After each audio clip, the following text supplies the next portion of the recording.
Pues este es para el curso Introducción a los algoritmos inteligentes, metaheurísticas y cómputo paralelo. Bueno, pues ya llegamos a la mitad, ya estamos un poquito más allá de la mitad del ENUAM, ¿no? Eh, Mañana en la mañana terminan los cursos y son las ponencias, ¿no? ¿Todos aquí exponen? ¿Casi todos? ¿Sí? Pues ahí mañana a ustedes les tocará. Ya a nosotros nos tocó estos días, ya mañana a ustedes les tocará exponer, ¿no? Que será muy interesante. Particularmente este año, pues tenemos solo las sesiones paralelas durante todo durante ese horario solo van a estar las sesiones paralelas, ¿no? Eso les va a garantizar público, ¿no? Entonces ahí esperamos un mejor esfuerzo de cada uno de ustedes para ver sus temas interesantes que están desarrollados en cada uno de sus institutos y universidades. Bueno, mientras siguen llegando, presento a Luis Blanco, aquí un compañero, un colega también de Yucatán, ¿no? Ya más muchos años que nos conocemos, pero aún así no me sé su semblanza, ¿no? Entonces, ahí voy a hacer el chapulario, ¿no? Eh, pues Luis Blanco se recibió de licenciado en matemáticas, eh, también maestro en ciencias matemáticas en la Universidad Autónoma de Yucatán, en Mérida. Eh, pues ahí también siempre sus inquietudes, ¿no? Con ecuaciones diferenciales desde el inicio. Eso compartimos, ¿no? Ya cada quien agarró direcciones diferentes, pero ahí las ecuaciones diferenciales siempre estuvieron presentes, ¿no? Su maestría se graduó en 2018, ¿no? Eh, perdón, el doctorado. Y el doctorado lo hizo aquí, en el CIMAT, justamente aquí en CIMAT, Guanajuato, en 2018 se graduó. Pues su asesor, por aquí lo han visto, es el doctor Botello, Salvador Botello, si no lo ubican, pues ahí se los dejo de tarea, ¿no? Búsquenlo, ¿no? Eh, Salvador Botello, pues es el encargado del centro de cómputo, de supercómputo de aquí, del CIMAT, ¿no? Bueno, y de todo CIMAT en general, ¿no? ¿Por qué? Porque, pues justamente creo que Luis lo mencionará, no solo tenemos el clúster de aquí de Guanajuato, sino hay dos adicionales, uno en el puerto interior que se encuentra en Silao, uno nuevo en Mérida, un poquito más pequeño, pero ahí va, ¿no? Ahí le vamos metiendo mano cada vez que hay dinero. Bueno, algo importante, yo digo muy importante de mencionar de Luis, que en el año 2011 ganó el premio Mishbal, ¿sí? Así como aquí muchos de ustedes eh, han participado o participarán, ¿no? O vieron el primer día este premio que se da, el mejor premio de tesis de licenciatura, ¿no? Ahora no solo de matemáticas aplicadas, sino también de computación científica, ¿no? Porque esas dos cosas hacemos. La ENUAN involucra matemáticas aplicadas y computación científica, ¿no? Entonces, para que vean, y él no es solo el único que también ha ganado el premio Mishbal y hoy se encuentra como parte aquí participante del ENUAM, por ejemplo, nuestro presidente actual de la sociedad, Jonathan Montalvo, también ganó el premio Mishbal, y así hay varios, ¿no? En el cual sí, lo que quiero dejar de moraleja es de que pues las matemáticas aplicadas al final sí dejan, ¿no? Pues ahí vamos, ¿no? Bueno, desde 2021 hasta la actualidad está haciendo una estancia postdoctoral, ¿no? Aquí justamente en CIMAT, Guanajuato, ¿no? Bueno, ha tenido también mucha colaboración con el Centro de Investigación Científica de Yucatán, el CICI, sobre todo en energías renovables, ¿sí? Tiene una amplia colaboración ahí y me ha tocado verlo. Eh, Entre sus temas, pues está modelos no lineales, ecuaciones diferenciales ordinarias, ecuaciones diferenciales parciales, técnicas de cómputo evolutivo, algoritmos de estimación de distribución, algoritmos genéticos, entre otros, ¿no? Pues sin más preámbulo, ¿no? Aquí les dejo nuevamente con Luis, con introducción a los algoritmos inteligentes, metaheurísticas y cómputo en paralelo, ¿ok?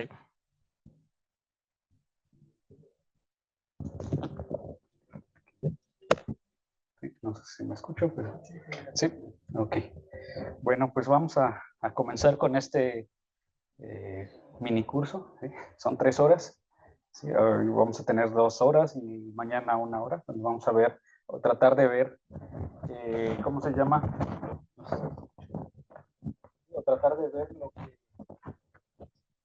ejemplos aplicados tanto de cómputo paralelo como de metaheurísticas, ¿no? En general.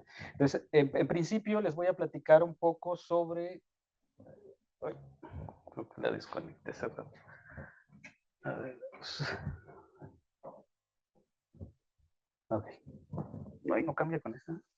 No, cambia con este parado. Ok, bueno, gracias.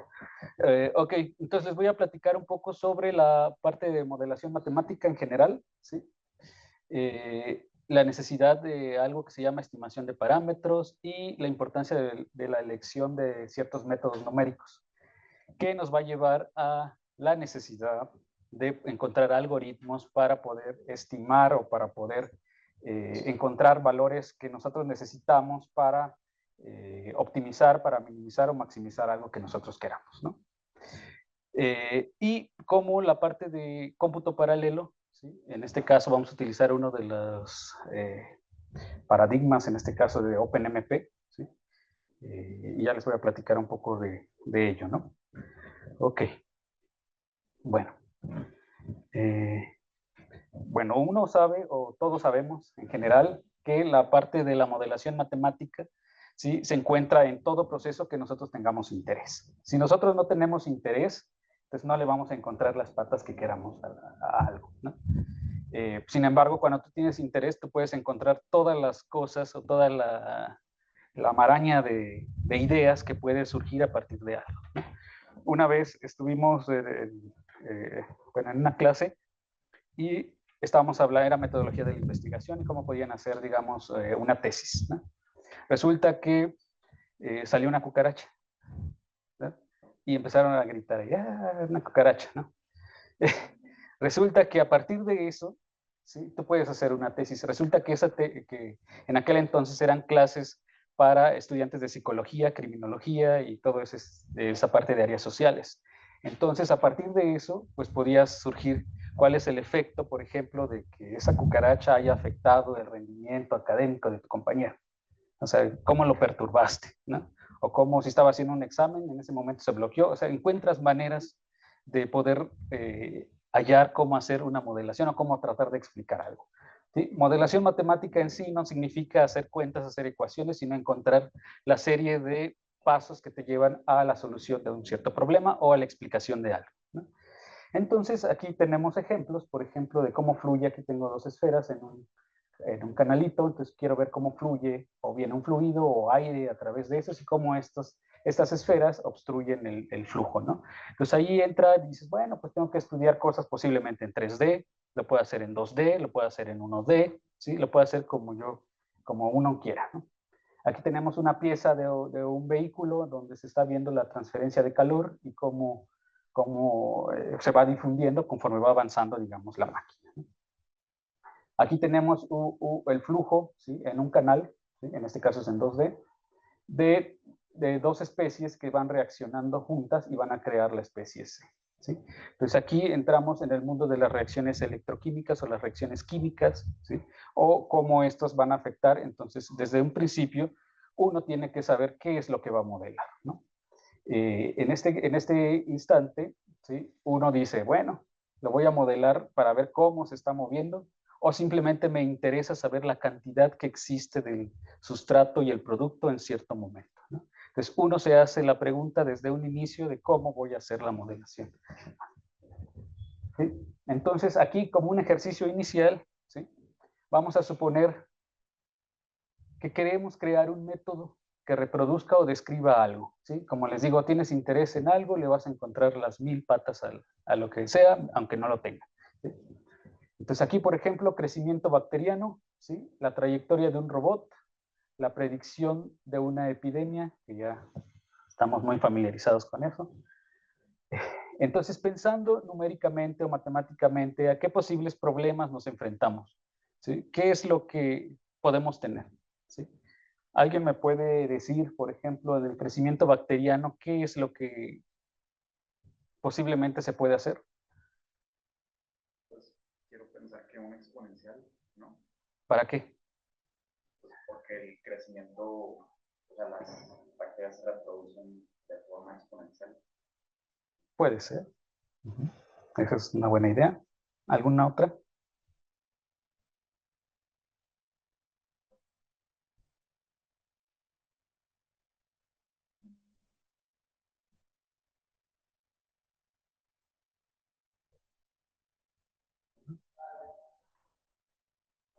Puedo hacer, existe en el mundo, ¿no?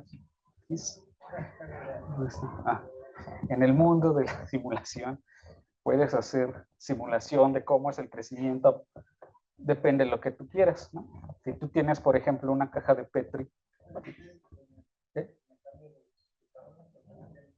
No importa, ¿sí? No importa, ahorita lo borro. Por ejemplo, tienen una caja de Petri y ponen cierta cantidad de bacterias, ¿sí? Que están aquí. Y tú le pones un cierto sustrato S que va a estar aquí en el tiempo T0. ¿Sí? Tú quieres en otro instante qué es lo que posiblemente va a pasar al tiempo T1, ¿sí? Que posiblemente, si el sustrato es el que él come, ¿sí? La población va a crecer. Si el sustrato no es el que tú tienes, digo, el que él consume, pues posiblemente se va a empezar a morir. O sea, digamos la población, aquí la mancha es la población, ¿sí? Esa es una. La otra, como mencionó su compañero, ¿sí? Yo quiero ver cómo es el crecimiento a partir del tiempo, a partir de una concentración inicial de bacterias. Yo necesito saber cuántas bacterias hay, ¿sí? Para poder hacer o bien un crecimiento logístico, ¿sí? De tipo exponencial, ¿sí? Pero si se acaban el alimento, entonces empiezan a decaer, ¿sí? Y si se les acaba completamente, entonces empiezan a morir, ¿sí? Entonces depende de lo que yo quiera. ¿Lo quiero estudiar en 1D? ¿Lo quiero estudiar en 3D? Entonces tengo que ver todas las posibilidades que pueden haber según lo que yo tenga de interés, ¿sí? Ahora para el robot, ¿qué necesito para el robot? ¿Alguien puede decir?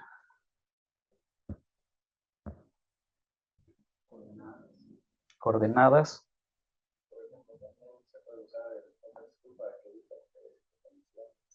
Puedes, pero antes de eso, ¿qué necesitas? Ahí estás diciendo que ya se mueve, ¿no? Ajá. La parte mecánica, ¿sí? Tú tienes un robot ahí tirado en el suelo. ¿Qué es lo primero que tienes que hacer? Levántate, Lázaro, ¿no? Que se levante. Si no se levanta, no va a funcionar. ¿Sí? ¿Sí? ¿Mande?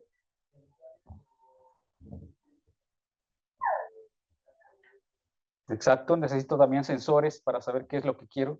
Además, no hemos pensado si el robot es como ese, o es un carrito, o es un dron.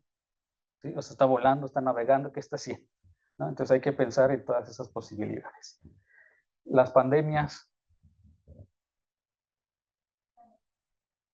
tamaño de la población. Exacto, ¿sí? Antecedentes, tasas de contagio, ¿sí? Todo ese tipo de cosas necesitamos saber. Y además, ¿qué tipo de modelo? Por lo general, las epidemias las puedes hacer en ecuaciones diferenciales, ordinarias, y vas a tener una dinámica poblacional, ¿sí? Por cierto, aquí, si está viviendo otro animalito por aquí, ¿sí? ¿Cómo compite con este? No, si fueran las bacterias, ¿sí? Hay una competencia, ¿no? En la parte de la dinámica de las epidemias.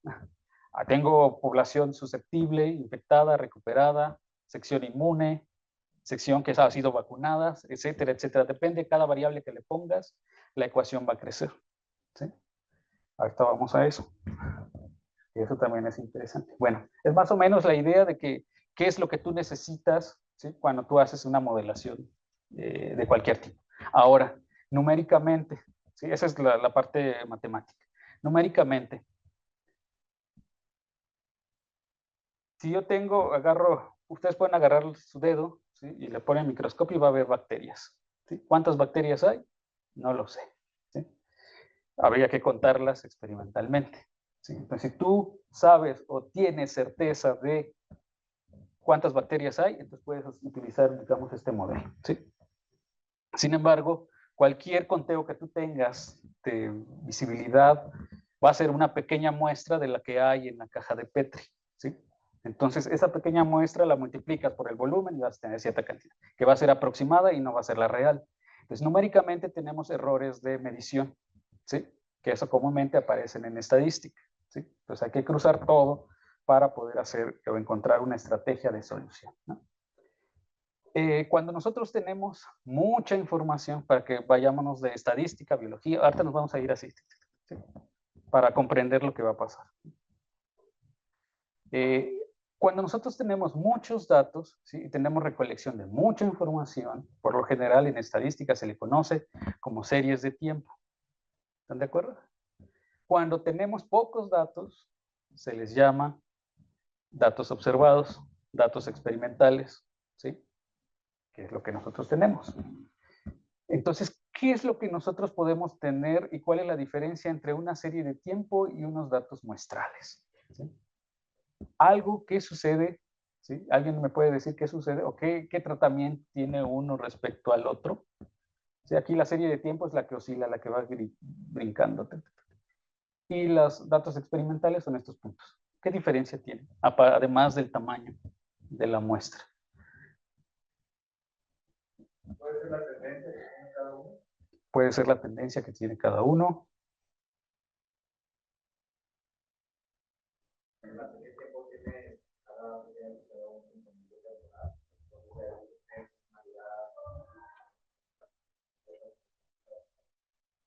Sí, la serie de tiempo por lo general tiene tiempo.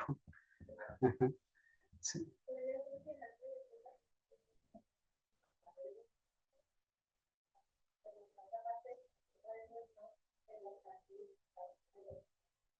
Exacto. Pues lo que menciona su compañera es algo interesante porque cuando nosotros estamos haciendo la parte de la recolección de la información, ¿sí? En un experimento real, ¿sí? Imagínense, ¿sí? Una te puede servir para otra y a veces esa misma te puede perjudicar, ¿sí? Entonces hay que tener mucha idea de lo que está pasando. Si tú tienes, por ejemplo, la serie de una función, no una serie de tiempo, una función que es así, ¿sí? Y de repente baja así, ¿sí? Y va así, ¿sí? Cuando tú hagas un muestreo, si yo agarro puntos aquí, me voy a agarrar este, agarro otro por acá, agarro otro por acá, otro por acá, otro por acá, ¿sí? Entonces, cuando yo haga una posible aproximación de esta función, lo que voy a ver es que me va a dar algo así, ¿no? Sin embargo, si yo tuviera la serie de tiempo completa, es decir, muchos puntitos, pues posiblemente puede captar cierta información, ¿sí? Y te va a describir el proceso que hay, ¿sí? Sin embargo, cuando tú tienes mucha información de series de tiempo, ¿sí? Por ejemplo, cuando utilizan las famosas actuales, bueno, que ya vieron, ¿no? En sus otros cursos, las redes neuronales, ¿sí? Por ejemplo, si tú tienes mucha información, se sobreentrena la red neuronal y como se sobreentrena, puedes tener error en lo que sigue al futuro, ¿sí? En medio no hay, posiblemente no hay tanto problema, pero sí en la proyección futura. ¿Sí? Entonces ahí es donde deben de tener cuidado en la diferencia que hay de una serie de tiempo y de un conjunto de datos experimentales. Como mencionó su compañera, los datos experimentales que son un poquito más discretos, ¿sí? Lo que te hacen es dar las características generales del comportamiento general de la función que tú estás esperando, ¿sí? O que tú estás estudiando, ¿sí? Entonces, por ejemplo, si yo tengo estos puntos, yo puedo hacer una regresión lineal simple, ¿sí? Una línea recta, ¿sí? Sé que la tendencia es para arriba, entonces digo, bueno, pues una línea recta, ¿no? Lo que comúnmente se hace en estadística cuando tenemos una nube de puntos, ¿sí? Si nosotros observamos y tenemos tendencias de este estilo, es donde entra la confusión, ¿sí? Tenemos aproximaciones y dices, bueno, si aproximo por una línea, entonces voy a tener datos arriba, abajo y por un lado, ¿sí? Lo puedo aproximar por una cuadrática, ¿sí? O por una cúbica, ¿sí? Que aquí están, la cúbica y la cuadrática. Y puede ser una buena aproximación de lo que estemos haciendo, ¿sí? En general, cualquier modelo que tú des, dado tus datos experimentales o tus observaciones, debe ser correcto según lo que tú estás esperando, lo que tú quieres describir, ¿sí? Ok, por ejemplo, tenemos esta bacteria, ¿sí? Como mencionaron hace rato, puede ser un crecimiento exponencial y luego tenemos una meseta, ¿sí? Y hasta aquí, ¿sí? Aquí está descrita por una ecuación diferencial con retardo, ¿sí? Es como una ecuación diferencial ordinaria, pero depende de un tiempo pasado, ¿sí? Entonces, este tiempo pasado, ¿sí? En este caso es, bueno, aquí se normaliza y es 1, ¿sí? Estas tienen una capacidad de carga, etcétera. Lo que tiene esta modelación es que te puede dar oscilaciones, ¿sí? Este tipo de cuando tú le metes retardo, tienes oscilaciones al inicio y luego se puede estabilizar. O bien puedes tener bifurcaciones donde oscila entre ciertos valores, ¿no?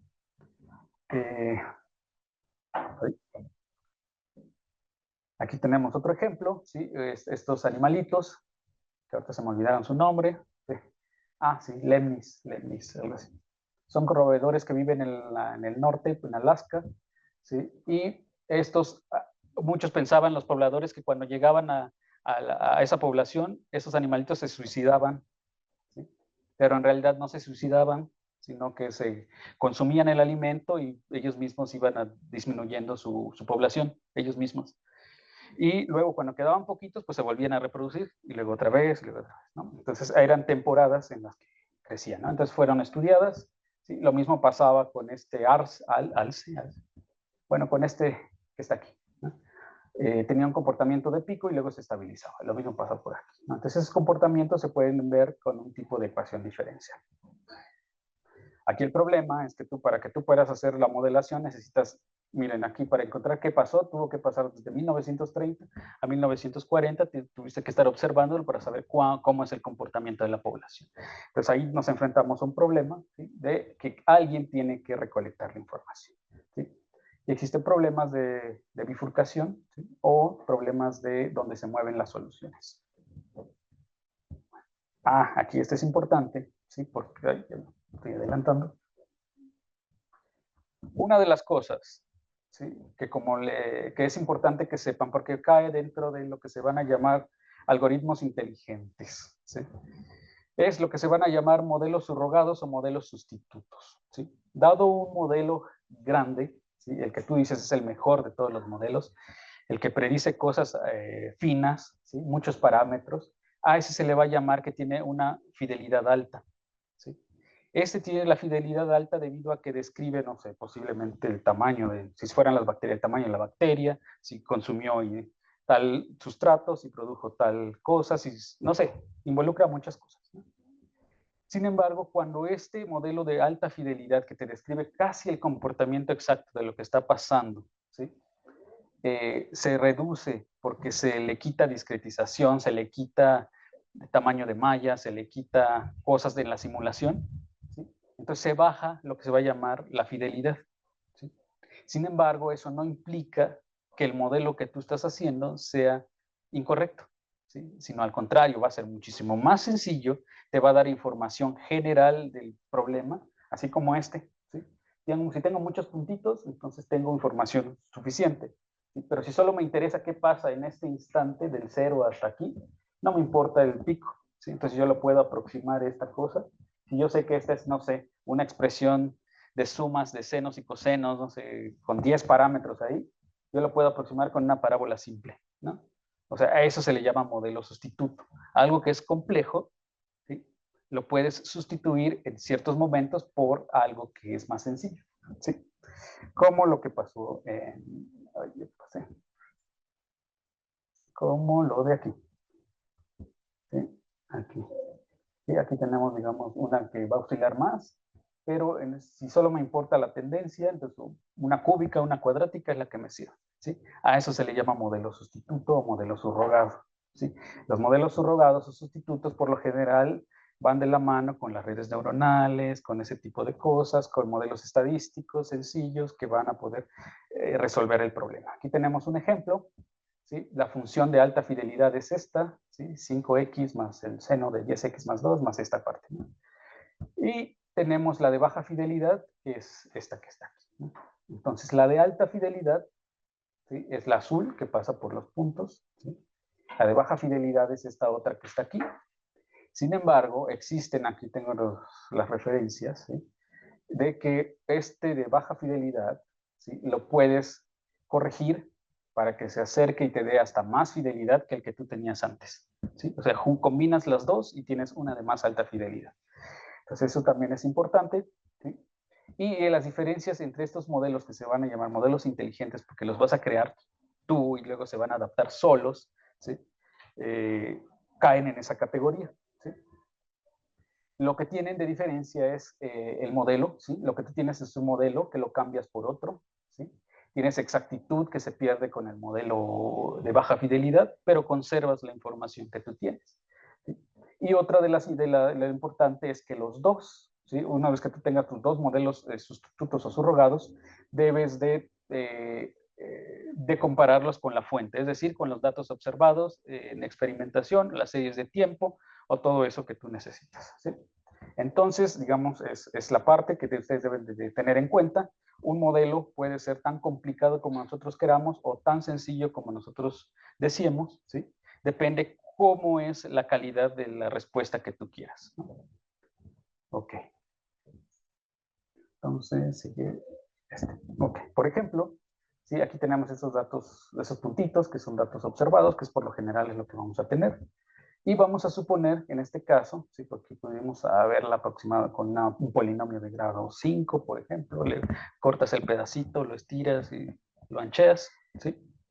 Y lo adaptas a ese pedazo, ¿no? Pero en este caso dicen, bueno, vamos a complicarnos la vida. Vamos a hacer que la función esta, ¿sí? Sea la suma de m funciones phi, ¿sí? Por una constante, ¿sí? Y la función phi son, en este caso, van a ser cosenos. Entonces voy a tener la suma de cosenos multiplicados por ciertos parámetros, ¿no? ¿Qué es lo que van a hacer estos parámetros? Van a amplificar o van a reducir, ¿sí? Las funciones cosenos, ¿no? Tanto esta gamma j como esta AJ, ¿sí? Entonces aquí tenemos un ejemplo, ¿sí? De esta parte. ¿Qué es lo que hace, digamos, esas funciones, ¿sí? Es que cada una de las funciones, vamos a suponer que estas son los cosenos, los pedacitos de los cosenos. En este caso puede ser funciones cualesquiera, ¿no? En el caso anterior pusimos coseno, pero en realidad puedes poner lo que tú quieras, ¿sí? Aquí, ¿no? Entonces, por cada punto, ¿sí? Pones una función, ¿sí? Cada dato observado, ¿sí? Ahora resulta que cada una en principio son iguales, pero cuando tú le empiezas a poner constantes, una se va a hacer más para arriba, ¿sí? Otra se va a hacer más para abajo, ¿sí? Y como nosotros vamos a tener en este caso las colitas que se van, por lo general tienden a cero, cada una de las colas de estas, como si fueran distribuciones normales, ¿sí? Así. Estas se llaman por lo general funciones de base radial, donde el centro están en los puntos, ¿no? Bueno, en la X del punto observado. Entonces, aquí, ¿no? Cuando nosotros hacemos la suma de esas funciones, pues ¿qué es lo que hacen? Pues se van sumando estas funciones y obtenemos una aproximación de la función esperada, ¿sí? Que es la de la línea negra. ¿Sí? A esta función, si ustedes están en el área de Machine Learning, aprendizaje supervisado, ese tipo de cosas, se le llama función aprendida, ¿sí? Y los puntos se les va a llamar funciones puntos de entrenamiento, ¿sí? O datos de entrenamiento, ¿sí? Para que tú puedas predecir algo que no está entre esos puntos, ¿sí? Es como, por ejemplo, cuando ustedes encuestan, imagínense que están en estadísticas en una encuesta, ¿sí? Resulta que encuestaron a 500 personas y, no sé, se les olvidó preguntar porque era algo importante en su encuesta, pero eso lo tienen que ver antes. Pero supongamos que se les olvidó preguntarles, no sé, es un estudio socioeconómico en el que tienen que preguntarles cuánto ganan en la familia. Resulta que se les olvidó, ¿no? ¿Cómo lo hacen? Bueno, pues a partir de toda la información que tienen, no sé cuánto gastan, cuánto consumen de comida, alimentos, puedes interpolar o puedes dar una aproximación de lo que gana la familia, ¿sí? Entonces prácticamente esos puntitos van a ser lo que tú tienes recolectado de información, ¿sí? De alguna manera las vas a sumar o las vas a restar o vas a hacer algo, ¿sí? Y vas a encontrar, digamos, esa aproximación, ¿sí? Entonces prácticamente lo que hace, ¿no? Entonces, un punto que no está sobre la función aprendida se le llama muestra no aprendida, ¿sí? Entonces, si tú agarras un conjunto de datos y tú dices, de tantos que hay, ¿sí? Este que está aquí también es muestra, pero en este caso no lo uso para la función. ¿Sí? Entonces, simplemente, entonces quiere decir que cuando yo ponga la parábola aquí, ¿sí? Si todo va bien y estimé bien los parámetros, cuando yo tenga este valor de x, ¿sí? Me tiene que dar lo más cercano al valor esperado. ¿Sí? Entonces, si pasa eso, entonces quiere decir que nuestra función aprendió bien y muestrió bien la muestra no aprendida, es decir, con la que vas a practicar. ¿Sí? Si eso pasa, entonces tu predicción puede ser correcta. ¿Sí? Ok, entonces observemos aquí de algo tan simple, tan sencillo que siempre sucede, ¿sí? Como un modelo chiquito, lo que siempre nos vamos a enfrentar es en cuánto valen estos parámetros, ¿sí? AJ o la gamma, por ejemplo, ¿sí? ¿Cuánto valen? ¿Sí? Uno dice, voy a poner 10, otro dice, voy a poner 8, voy a poner 5. ¿Qué es? ¿Cuánto pongo ahí? ¿No? Entonces, vamos a tener la necesidad de la estimación de parámetros. ¿Sí? Se sabe, ¿sí? O vamos a asumir que tenemos un conjunto de datos, una pareja de datos X, Y, Y. ¿Sí? Estamos en el caso 1D, pero en general esto sucede para el caso tal. ¿Sí? Puede suceder. Entonces, para un entero m mayor o igual que 1, usualmente m es menor o igual que n, ¿sí? Debemos hallar el polinomio, ¿sí? F, gorro, que satisfaga la desigualdad, que la suma, ¿sí? De, digamos, la diferencia del observado con lo que sale de tu aproximación es menor o igual que la suma de y menos el polinomio. Es decir, va a existir un polinomio, ¿sí? Que es el menor de todos, que mejor aproxima a tus datos experimentales. ¿Sí? Entonces tú puedes decir, ok, si esta va a ser una parábola, o dices, bueno, si el parámetro, no sé, sería igual así, ¿no? Y igual a ax cuadrada más bx más c. Si yo voy poniendo, este vale 1, tal vez este vale 2 y este vale 3, tal vez la parábola salga así, ¿no? Ese no es. Si cambio de números 2, 4 y 5, no sé, tal vez venga así. ¿Sí? Tampoco es. Entonces va a existir uno que es el que se aproxima aquí. Entonces el chiste es tratar de encontrar en este instante algo que aproxime a ese valor. ¿Sí? Entonces al polinomio f se le denomina aproximación de mínimos cuadrados, ¿sí? En el espacio de polinomios Pm. Al menos que m sea mayor o igual que n, en general no es posible garantizar que f de x y sea y. ¿Sí? Bueno, ¿qué se hace en general? Bueno, pues si tú quieres el polinomio de este estilo, bueno, pues tú dices, bueno, pues sustituyo, digamos, la x y me tiene que dar la salida f0, f1, f2. Entonces, ¿qué vamos a decir? Que vamos a tener esta matriz, ¿sí? Multiplicando a este vector a0 hasta m, y nos va a dar unos valores f. ¿Sí? Ok. Eso es algo que es sencillo. ¿Sí? Resulta que por lo general estas matrices no son cuadradas, sino son rectangulares por la cantidad de datos que tú puedes tener o el grado del polinomio que tú también puedes tener, ¿no? Entonces, en el caso, cuando no son iguales, pues tenemos que hacer, digamos, un truco. En este caso, hacemos la multiplicación por la transpuesta de la matriz por b, entonces esta es una matriz cuadrada, pero si multiplicamos de un lado, también multiplicamos del otro, ¿no? Entonces resolvemos el sistema, ¿sí? Y tenemos, digamos, la solución de esos parámetros. ¿Sí? Uno de los métodos que puedes utilizar, bueno, pues es métodos tradicionales de Gauss-Seidel, Gauss-Jordan, etcétera, etcétera. Sin embargo, son muy complicados. Otros métodos son como la QR o la descomposición en valores singulares, que te dan, digamos, matrices interesantes, ¿no? Como generalización, el polinomio puede ser sustituido por una combinación de m más 1 funciones linealmente independientes, como funciones trigonométricas, como la que vimos, ¿no? En general. ¿Qué problema tenemos aquí? Que esta matriz que tenemos aquí, B transpuesta B, tendríamos que encontrar la inversa, ¿no? En general. Aplicando estos métodos no necesariamente son bonitos. Imagínense que aplicamos estos métodos para una serie de tiempo. Lo que vamos a tener es una matriz gigante de elementos, no sé, de miles por miles, por ejemplo, si fueran series de tiempo. ¿Sí? Cuando son datos experimentales chiquitos, pues no hay tanto problema. ¿Sí? Sin embargo, depende de la no linealidad del problema que estemos resolviendo. Entonces, aquí empieza la primera parte, ¿no?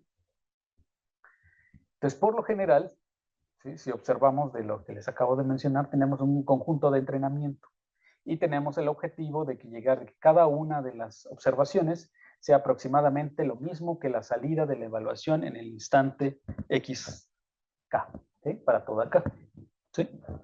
Entonces, necesitamos encontrar el mínimo de esta función, ¿sí?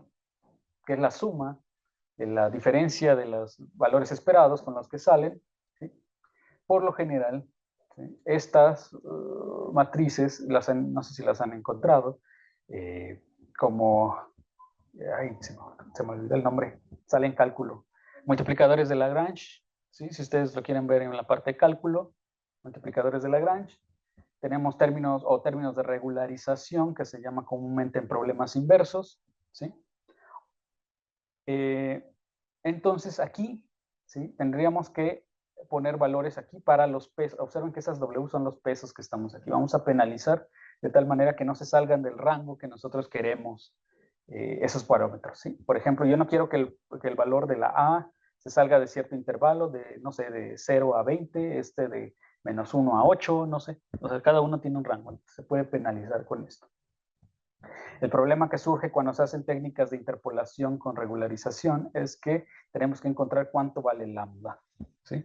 En muchos de los casos lambda se pone un número muy pequeño, ¿sí? Menor que 1, ¿sí? Puede que funcione. Resulta que si nos vamos ya sabemos, ¿sí? Que esta parte se convierte en una matriz, ¿sí? La multiplicación de mínimos cuadrados, que es lo que nosotros tenemos, ¿sí? Que es esa que está ahí, ¿sí? Entonces vamos a tener una matriz de este estilo, phi transpuesta, phi w. La lambda, ¿sí? Las lambdas solo están multiplicando a los pesos, entonces tengo una matriz lambda que multiplica al vector w, ¿sí? Y la matriz lambda es una matriz diagonal, ¿sí? Entonces, si nosotros empezamos a agrupar aquí, bla, bla, bla, bla, bla, bla, bla, llegamos a que podemos despejar, tenemos que encontrar la inversa de esta matriz y tenemos, digamos, cuáles son esos pesos que nosotros queremos. Entonces nos preguntamos, ¿a qué retos nos enfrentamos a realizar esta estimación? Bueno, pues nuevamente tenemos que encontrar la inversa de la matriz, ¿sí? Y el problema siempre son las inversas de las matrices, ¿sí? Ok. Estos métodos también se llaman métodos de regularización de Tikhonov o métodos similares, ¿no? Son lo mismo. Básicamente, si nosotros estamos en la parte de análisis numérico, ¿sí? Lo único que estamos haciendo es que la matriz, que la matriz sea posiblemente simétrica o diagonal dominante, ¿sí? Para que puedas hacer las cosas, ¿sí? Se llaman también métodos de precondicionamiento o métodos de regularización, ¿sí? Donde tú le sumas una matriz o multiplicas por una matriz. Entonces va ligado con esos elementos, ¿sí? Ok. Bueno, en resumen, tenemos un conjunto de entrenamiento, tenemos una aproximación de una función, ¿sí? Y tenemos que resolver este sistema, ¿no? Aquí les pongo la liga de la presentación original donde salen estos dibujitos, esos simbolitos. Ahora, dices, bueno, eso pasa cuando tenemos problemas de estimación de parámetros para funciones sencillas, ¿no? Si para funciones sencillas tenemos problemas con la inversa de una matriz o encontrar esos valores, ¿qué nos espera cuando nosotros tenemos una dinámica poblacional, por ejemplo? ¿Sí? Aquí tenemos cómo la cantidad de conejos interactúan más bien con la de zorros, ¿sí? Entonces los zorros se comen a los conejos y los conejos decrecen, entonces aquí hay una dinámica, ¿sí? Entonces, si nosotros tenemos este tipo de observaciones, ¿cómo podemos analizar qué es lo que pasa? ¿Sí? Aquí tenemos un ejemplo real, ¿sí? De que tenemos X y Y población de conejos. Ah, son linces, lo que dije zorros, eran linces. Entonces, aquí tenemos presas, ¿sí? Algo que siempre tenemos que ver es cómo interactúan las especies, ¿sí? Aquí tenemos que X, ¿sí? Es decir, el cambio de la cantidad de presas respecto al tiempo es proporcional a la cantidad de presas en un instante, ¿sí? menos la cantidad de presas que son consumidas por los linces, es decir, aquí. De la misma manera, en ausencia de las presas, ¿sí?, la población de linces disminuye, ¿sí?, a una cantidad B, es decir, se van a morir porque no tienen que comer, ¿sí? Más la cantidad de linces que van a crecer debido a que consumen a los conejos, ¿sí? Ahora, no sé si vieron, salió en TikTok, en las noticias, que un lince, un puma, se estaba comiendo un gatito. No, en Monterrey, algo así. Bueno, pues eso pasa con estos. Resulta que aquí, observemos, aquí no estamos poniendo nada de cómo es la tasa de crecimiento, ni cómo es la tasa de interacción, ni cómo es la tasa de mortalidad de estas. Simplemente estamos asumiendo que son constantes. En este momento estamos asumiendo que es un modelo simple, pero que se puede complicar, ¿sí? Y si nosotros tenemos un modelo complejo, con más ecuaciones, con más expresiones, entonces este resultaría un modelo sustituto de un modelo complejo, ¿sí? Porque tiene, digamos, las partes que tú puedes resolver para otro modelo, ¿sí? Salvo que tú tendrías que considerar o encontrar esas constantes que están ahí arriba, ¿sí? Tenemos, digamos, un dato experimental desde 1900 hasta 1920 de lo que pasó, ¿sí? Y tenemos esto, ¿no? De alguna manera, mágicamente, se sabe que una aproximación es con 0.4, menos 0.18, menos 0.8 y 0.23. Y con condiciones iniciales de 30 conejos y 4 linces. Entonces, más o menos aproximan los puntos, ¿sí? ¿Cómo ustedes piensan que podemos resolver este problema? O encontrar estas constantes. Puede ser Laplace.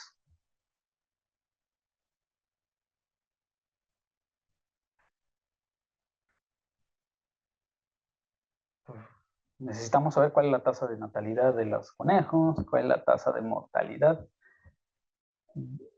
bueno, de consumo más bien, ¿sí? Cómo el otro crece, etc. ¿Cómo creen? ¿O qué tiene que pasar en estos tipos de problemas? ¿Sí? Para poder estimar esos parámetros. Las constantes A, una es encontrar los equilibrios, pero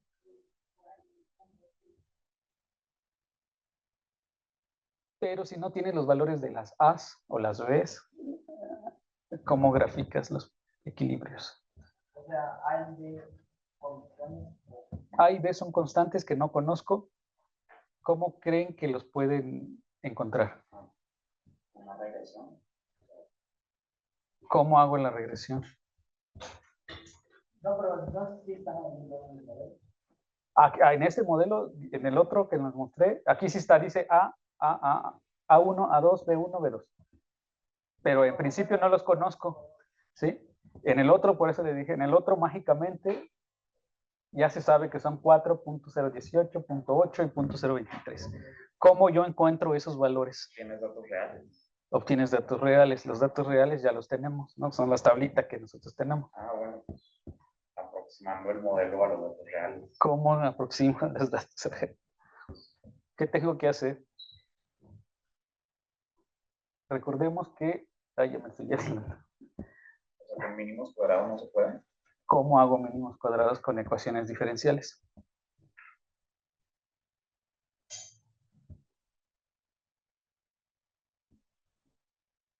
¿Alguna idea? ¿Qué tengo que hacer primero? ¿Cómo resuelvo la EDO si no tengo las constantes?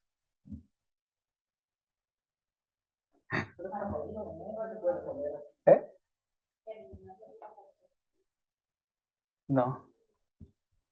Con las derivadas parciales igualadas a cero. Si igualas a cero, ¿qué pasa? Complicas el problema.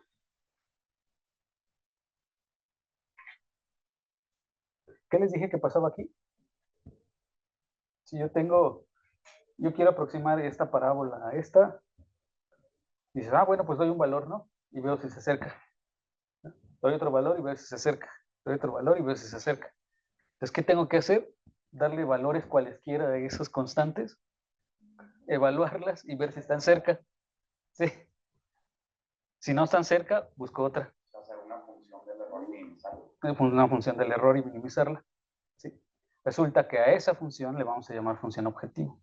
¿Sí? Más adelante. ¿Sí? De alguna manera es lo que hace mínimos cuadrados, ¿no? De hecho es lo mismo. Solo que se mueve a otro estado, otra cosa. Pero en realidad lo que pasa en el caso 1D va a pasar en el caso de ecuaciones ordinarias, en el caso de parciales, en el caso de cualquier cosa. Sí, va a ser lo mismo. Sí. Ok. Bueno, aquí tenemos los datos. Vamos a tratar de encontrar cuánto vale. Ay, esa que está ahí. Estos valorcitos. Les voy a decir más o menos cómo va la idea. ¿Sí? Dado el conjunto de datos experimentales, o series de tiempo, como le quieren llamar, da igual, vas a tener una tabla de tiempos y valores y. ¿Sí? Para cada una de las ecuaciones que tú tienes, que ya la tenemos en la tabla de experimentos. ¿Sí? Una de las suposiciones que se tiene que tener es que cada uno de los errores, ¿sí? De aproximado, o sea, tú tienes que y, si yo evalúo estos puntos, ¿sí? Dada una condición inicial, ¿sí? De mi ecuación diferencial, ¿sí? Un conjunto de parámetros que son los que voy a encontrar, A1, A2, todos ellos, ¿sí? Estos, cuando yo los evalúe, van a tener un error. ¿Sí están de acuerdo? Se van a alejar de la solución. Se supone que son estadísticamente idénticamente distribuidas, ¿sí? Con media cero y varianza sigma cuadrada, ¿sí? De valores esperados de la solución real, que es esta, que satisfacen la ecuación diferencial con este valor de condición inicial, ¿no? Vamos a suponer que tenemos eso. Por aquí está el doctor Justino, ¿sí? Entonces, él identifica 4 problemas principales para cuando tenemos ecuaciones ordinarias. El problema básico con condiciones iniciales conocidas, entonces empezamos a complicar el problema. Por lo general, cuando tú haces una modelación en general, si tú tienes certeza de la condición inicial, como les dije hace rato el de las bacterias, no tengo certeza de que ese valor que estoy dando como inicial, por los errores de medición experimental, sean los correctos. Entonces va a haber un error de aproximación ahí. Entonces no es el error, perdón, el valor completamente real. Pero sin embargo, suponiendo que sí, entonces tenemos la condición inicial. ¿Sí? ¿Sí? Bueno, ese es el primero de los casos. Conozco las condiciones iniciales de la ecuación diferencial. La segunda, desconozco las condiciones iniciales también. Es decir, no sé con qué empiezo, pero tengo los datos experimentales en algunos tiempos. ¿Sí? O sea, no sé qué pasa al inicio. La tercera, tengo datos parciales con condiciones iniciales. Es decir, si yo, por ejemplo, como mencionó su compañera, no tengo la de los conejos, pero tengo las de los linces, pues de alguna forma pudiera yo intuir cuál es el comportamiento de los conejos. ¿Sí? Y lo peor, pero en ese primer caso tengo condiciones iniciales conocidas. Y en el peor de los casos tengo datos parciales, ¿sí? Y tengo condiciones iniciales desconocidas, ¿sí? Entonces, en cualquiera de los casos se puede hacer la estimación de los parámetros, ¿sí? Dependiendo qué es lo que yo quiera. Entonces, ¿qué es lo que nosotros vamos a hacer? ¿Sí? El problema de estimación de parámetros es encontrar el conjunto de parámetros que minimice la función g, ¿sí? Que es justamente lo que mencionó su compañero, que g de ese conjunto de parámetros, bueno, aquí puede ser cualquier función. En este caso es un medio de la suma de los errores cuadráticos, ¿sí? Es decir, si yo le resto, observen, si yo le resto y menos la aproximación, ¿qué es lo que yo tenía o qué es lo que yo suponía, ¿sí? Que tenía este error? Entonces lo que estoy minimizando es este error, porque si a esto le resto y, acordemos, me queda epsilon. Entonces, ¿qué es lo que estoy minimizando? Son la suma de los errores cuadráticos. ¿Sí? Tenemos la suma de los errores cuadráticos. ¿Sí? En algunos casos podemos ponderar quién tiene más importancia, entonces se les pone un peso a cada una de esas diferencias, ¿no? Entonces aquí podemos estimar los parámetros tanto de las condiciones iniciales como de los parámetros del mismo modelo que nosotros estemos tratando de encontrar, ¿no? Entonces, la primera parte es llegar a esta formulación, ¿sí? Observen, si son ecuaciones, si fuera una función como la que tenemos aquí, simplemente basta evaluar la función y ver la suma de los errores, ¿no? ¿Sí? Y ya vimos que sale una matriz, que tienes que encontrar la inversa y bla, bla, bla, ¿no? Ahora, si esta proviene de una ecuación diferencial, ¿qué tengo que hacer primero? Tengo que resolver la ecuación diferencial, ¿sí? Dando ciertos valores a los parámetros, por eso aquí están aquí dependientes de ellos. Si tengo una ecuación parcial, nuevamente tengo que resolver la ecuación parcial primero y luego compararlo con los datos experimentales que yo tengo, ¿sí? De alguna forma yo tengo que saber la técnica que tengo que utilizar, ¿sí? Ahora, ahí voy a la parte de la importancia de los métodos, ¿no? Entonces, dado un problema real cualquiera, ¿sí? Se debe encontrar algoritmos, a veces, por lo general son métodos numéricos, que bajo ciertas condiciones permitan obtener una solución aproximada del problema modelado, ¿sí? Debemos analizar las condiciones bajo las cuales la solución es próxima a la verdadera, ¿sí? Estimando los errores de la aproximación. Es decir, de alguna manera tengo que tener una métrica para saber cuál es la distancia del que yo espero con el valor de salida, ¿sí? Aquí es donde se mete la parte de la estadística y tú puedes meterte, no sé, voy a ver que es una chi cuadrada, ¿no? La suma de lo que tú esperas con lo que sale esperado, ¿sí? O puedes tener cosas similares, ¿no? Un método numérico en general es un conjunto de reglas que te va a permitir la obtención de un número finito de operaciones, ¿sí? Un resultado, ¿sí? Que aproxima al problema en cuestión. Entonces aquí primero tenemos que definir el problema, luego cómo lo quiero atacar, cuál es lo que yo quiero, voy a minimizar, voy a maximizar, voy a hacer algo, ¿sí? ¿Qué quiero encontrar? En este caso son mis parámetros, puedo tener una cantidad de interés específica o conocer parámetros, pero algunos no, es algo parecido. Sí. Sí.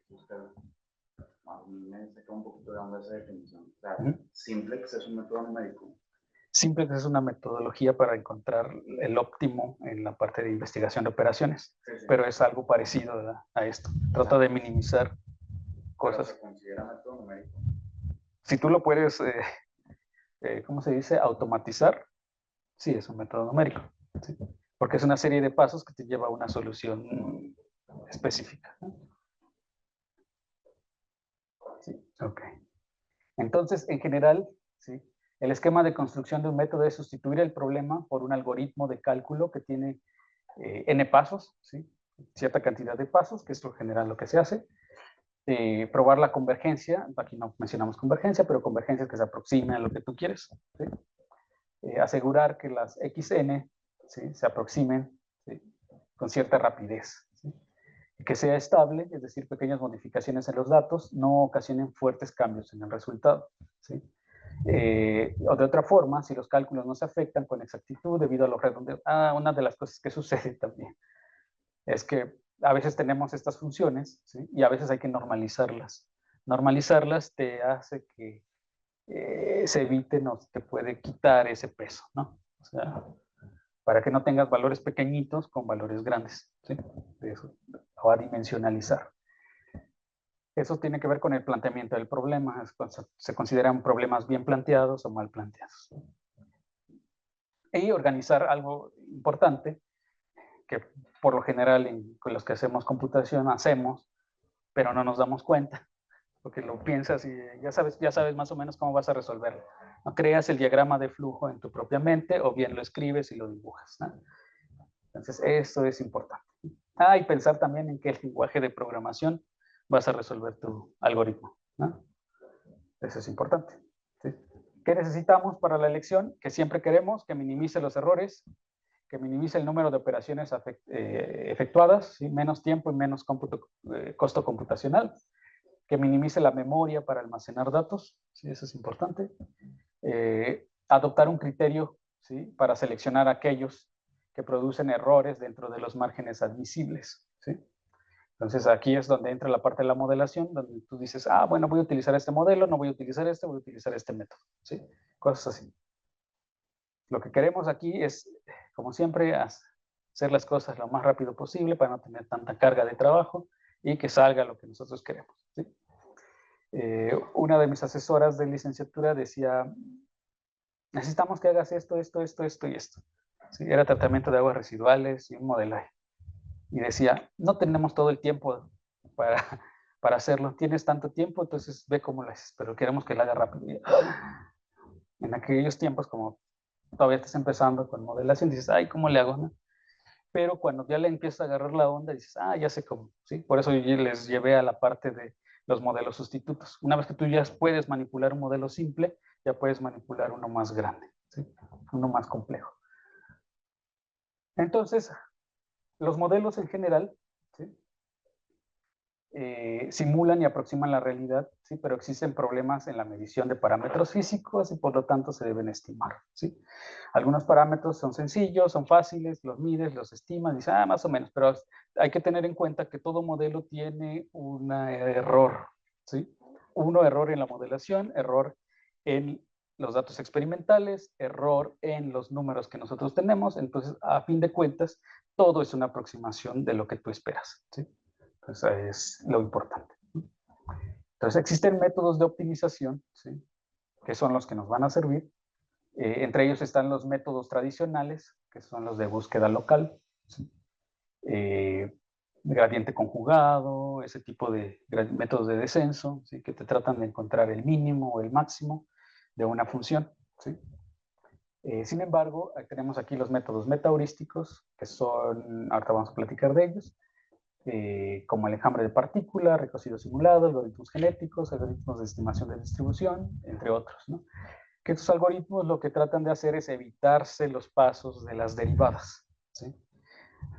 Su compañero mencionó hace rato que posiblemente podemos calcular las derivadas, igualarlo a cero, ¿no? Y encontrar el mínimo, ¿no? Entonces, ese tipo de problemas nos van a complicar la vida si lo hacemos, ¿no? Vamos a ver qué sucede, ¿sí? Los métodos tradicionales, ¿sí? Vamos a tener una función general. Vamos a suponer esta función puede ser como esta, o puede ser la solución de ecuaciones ordinarias, parciales o lo que sea, ¿sí? Pueden tener esta forma una vez que ya se solucionaron si son ecuaciones diferenciales, ¿sí? Pero tenemos estas funciones, que por lo general son no lineales, ¿sí? Entonces tenemos un sistema, ¿sí? Donde fi es una función, x es el conjunto de parámetros, ¿sí? ¿Sí? Entonces, este sistema de ecuaciones se puede escribir en forma vectorial, de esta forma, ¿sí? Entonces,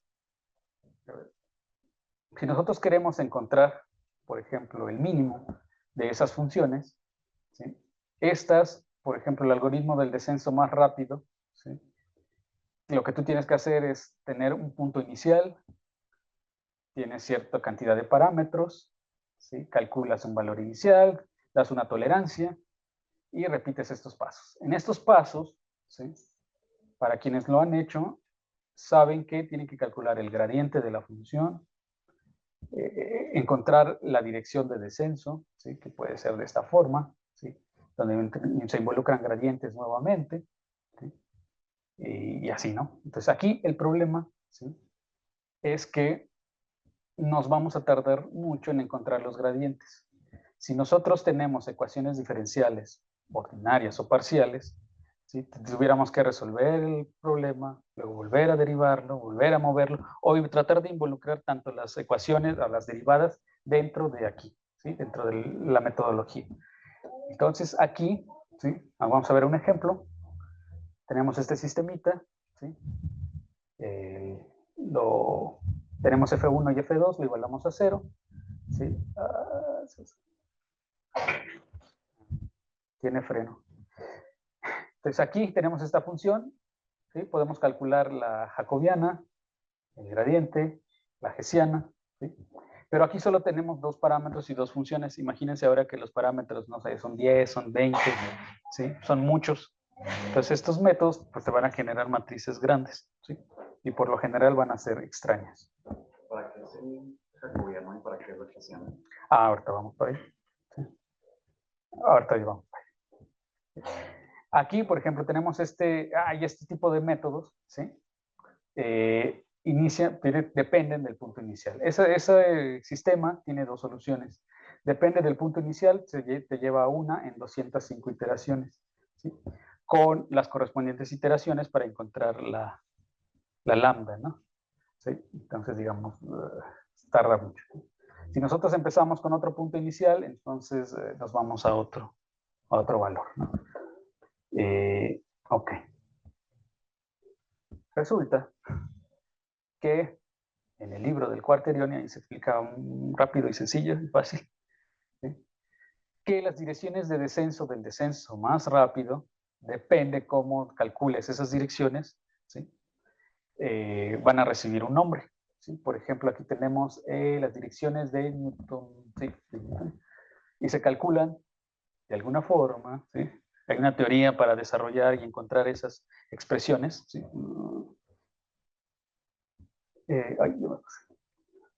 No fue.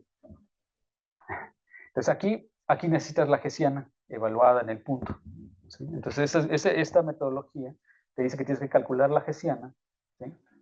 Y luego multiplicarla por el gradiente, invertir la Hessiana, ¿sí? En ese punto, luego multiplicarlo por el gradiente y ya tienes la dirección de descenso, ¿sí? Y así como este, ¿no? Que se va a hacer. Tenemos las quasi-Newton, ¿sí? Que lo que te hacen es casi aproximar las Hessianas, ¿sí? Tenemos esta, direcciones de gradiente, ¿sí? Esta de gradiente conjugado, ¿sí? Y, no, esta es la de gradiente conjugado, ¿no? Que son dos pasos, ¿no? Entonces aquí cada una, ¿sí? Tiene su metodología y su manera en la cual encuentran un mínimo, ¿sí? Aquí tenemos funciones extrañas que pueden ser que tengan múltiples mínimos, ¿sí? Pero tal vez posiblemente haya uno que sea un mínimo global, ¿sí? Entonces aquí nosotros, depende cuál iniciemos, es con el que nosotros vamos a acabar, ¿no? Entonces igual estas hay teoría de cómo salen estas expresiones, ¿sí? Pero en muchos casos se puede calcular. ¿Y ahora qué pasó? No se copió bien. Sí, se quedaron en blanco. A ver.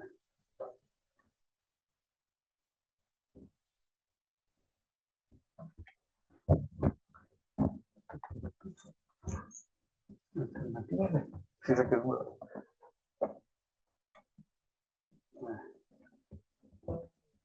O era la que estaba abierta. No, el de abajo. Ese. Ese es el. Sí, creo que sí era.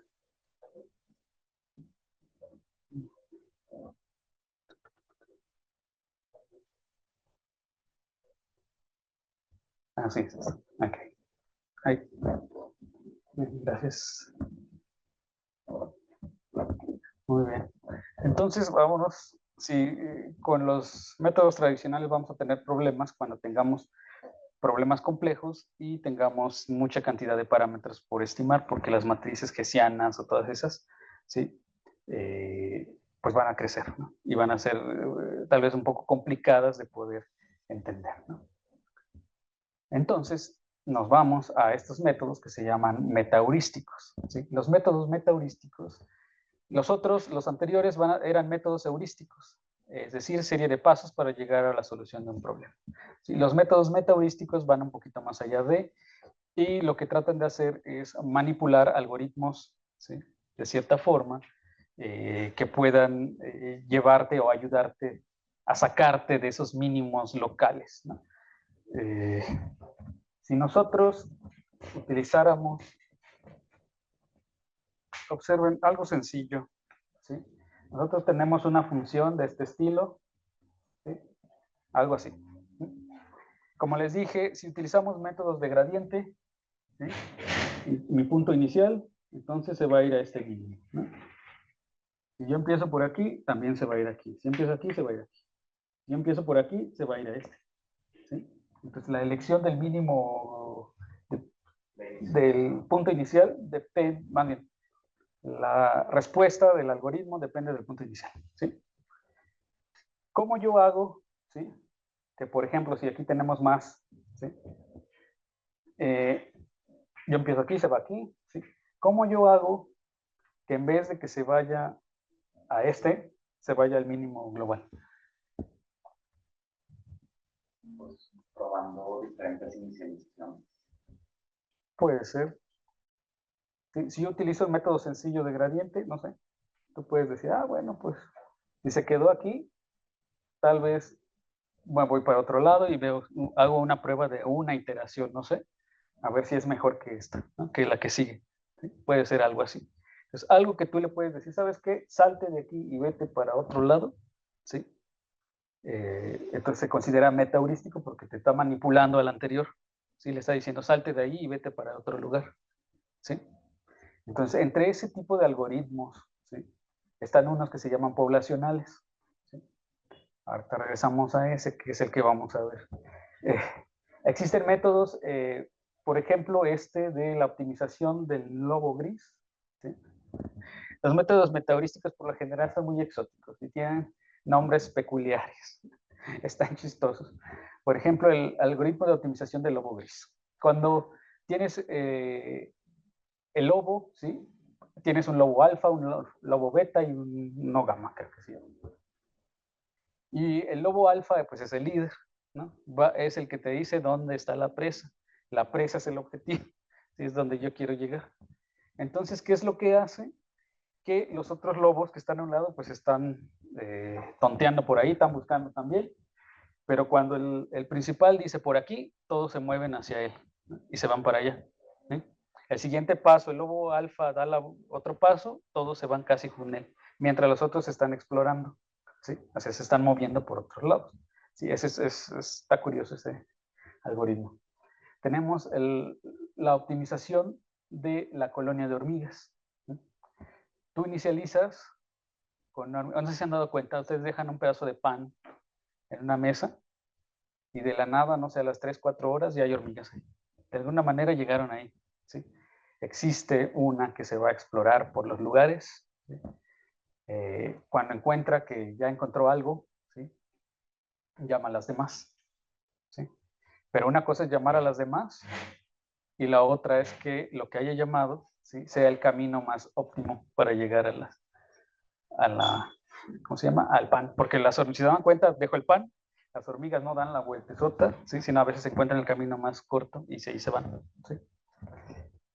Tenemos los algoritmos, por ejemplo, algoritmos genéticos, que van a tratar de emular el comportamiento genético que existe pues, en los seres vivos, ¿sí? Con la idea de los mejores adaptados son los que van a ir a la siguiente generación. ¿Sí? Pues aquí tenemos un ejemplo, ¿sí? De una placa con ciertos elementos y cómo estos elementos, sabiendo la codificación correcta, ¿sí? Te puede dar otras. Aquí son aleaciones platino, rutenio, molibdeno y estaño. ¿Sí? Entonces cada numerito representa algo, le muevo algo y se convierte en otra cosa, ¿no? Entonces está peculiar. ¿Sí? Tenemos los algoritmos de las luciérnagas.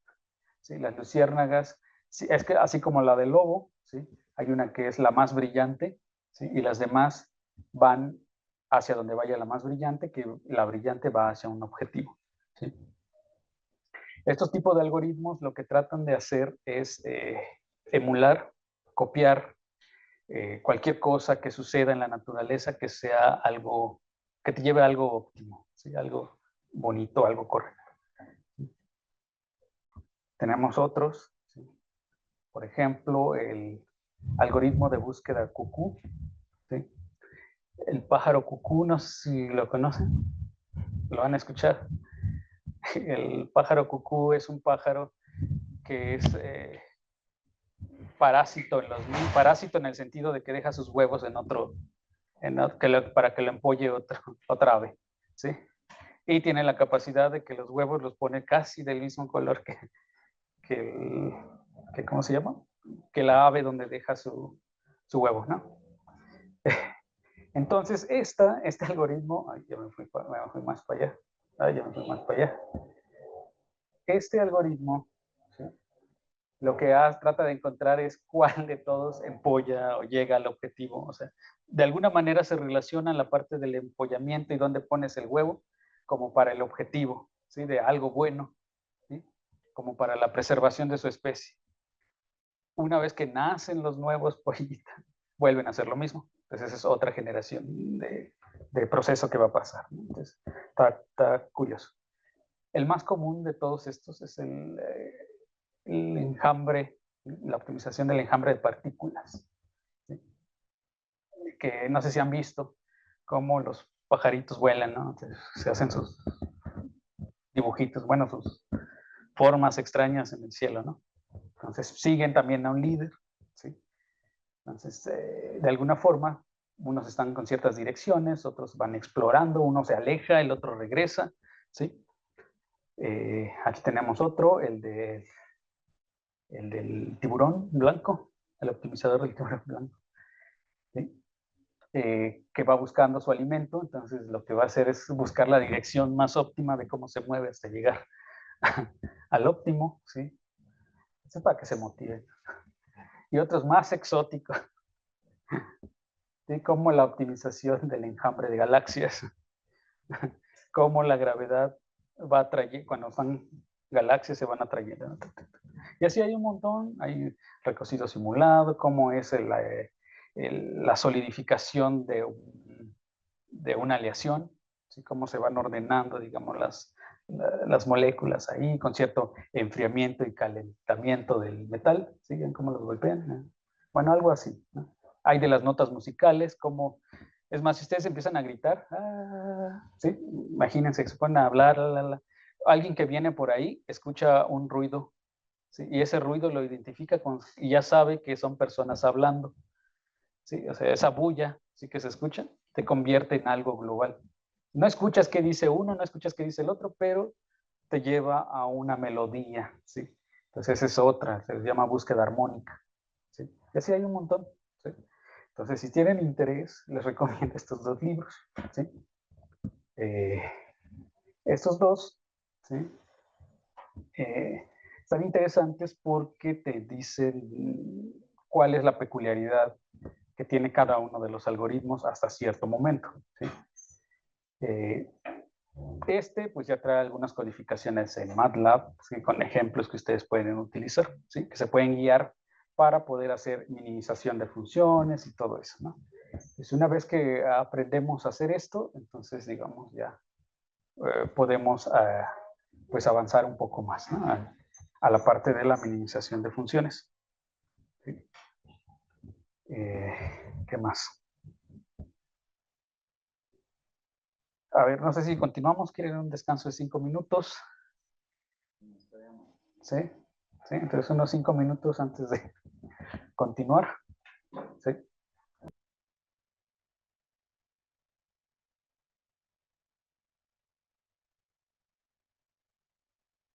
Sí. A ver, vamos a continuar. ¿Sí?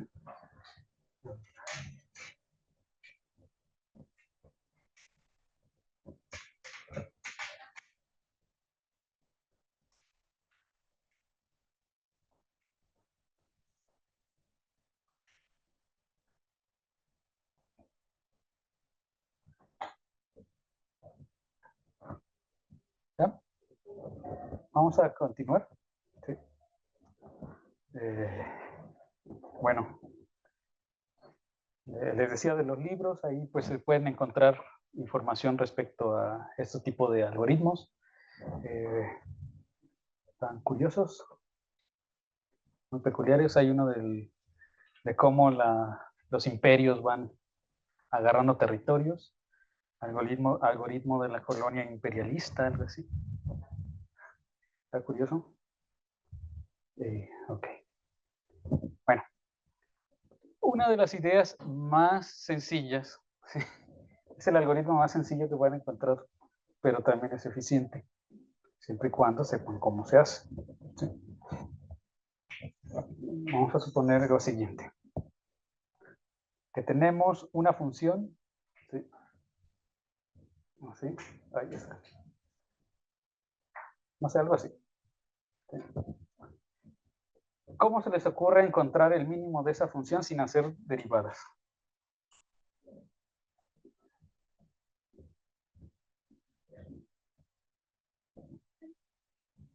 Una de las cosas más simples, ¿cómo se les ocurre?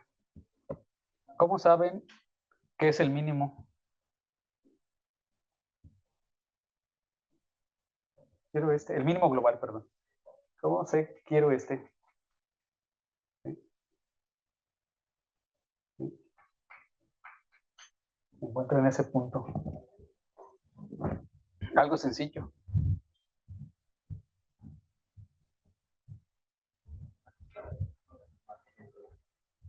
Una comparación. ¿Estás de acuerdo? En el sentido de que cierro los ojos y aleatoriamente agarro un punto, ¿sí? Evalúo, ¿sí? Es el primer punto. Aleatoriamente doy otro punto, ¿sí? Evalúo. Si este es menor que este, me quedo con este. ¿Están de acuerdo? Aleatoriamente doy otro punto, evalúo. ¿Este nuevo es menor que este? No, me quedo con este. ¿Sí? Aleatoriamente elijo otro. ¿Es menor que este? Sí, me quedo con este. ¿Sí? ¿Sí se dan cuenta cómo? Lo único que necesito es que evaluar la función. ¿Sí? Ahora, ¿qué pasaría si en vez de hacerlo uno por uno, ¿sí? Doy 4 puntos al azar inicialmente? Si doy 4 puntos al azar, voy a tener 4 evaluaciones. ¿Sí? Para saber cuál es la aproximación al mínimo, los ordeno de menor a mayor, ¿sí? Según la imagen de X. ¿Sí? Y el que sea el primero, es decir, el más menor, ese agarro como primera aproximación. ¿Sí? Ok. Si yo ya sé que la mejor aproximación es esta, ¿sí? Pero no quiero esa, posiblemente haya otra, no sé. ¿Cómo puedo hacer? ¿Sí? Una de las cosas que se dice es que con el mínimo, ¿sí? O con todos estos, puedo saber cómo está la distribución de las imágenes y de los puntos en el eje X. ¿Sí? Puedo generar o puedo seleccionar, digamos, a los mejores. En este caso, imaginen que son solo estos 4. ¿Quiénes son los 2 mejores? Pues serían este y este. ¿Sí? Estos 2.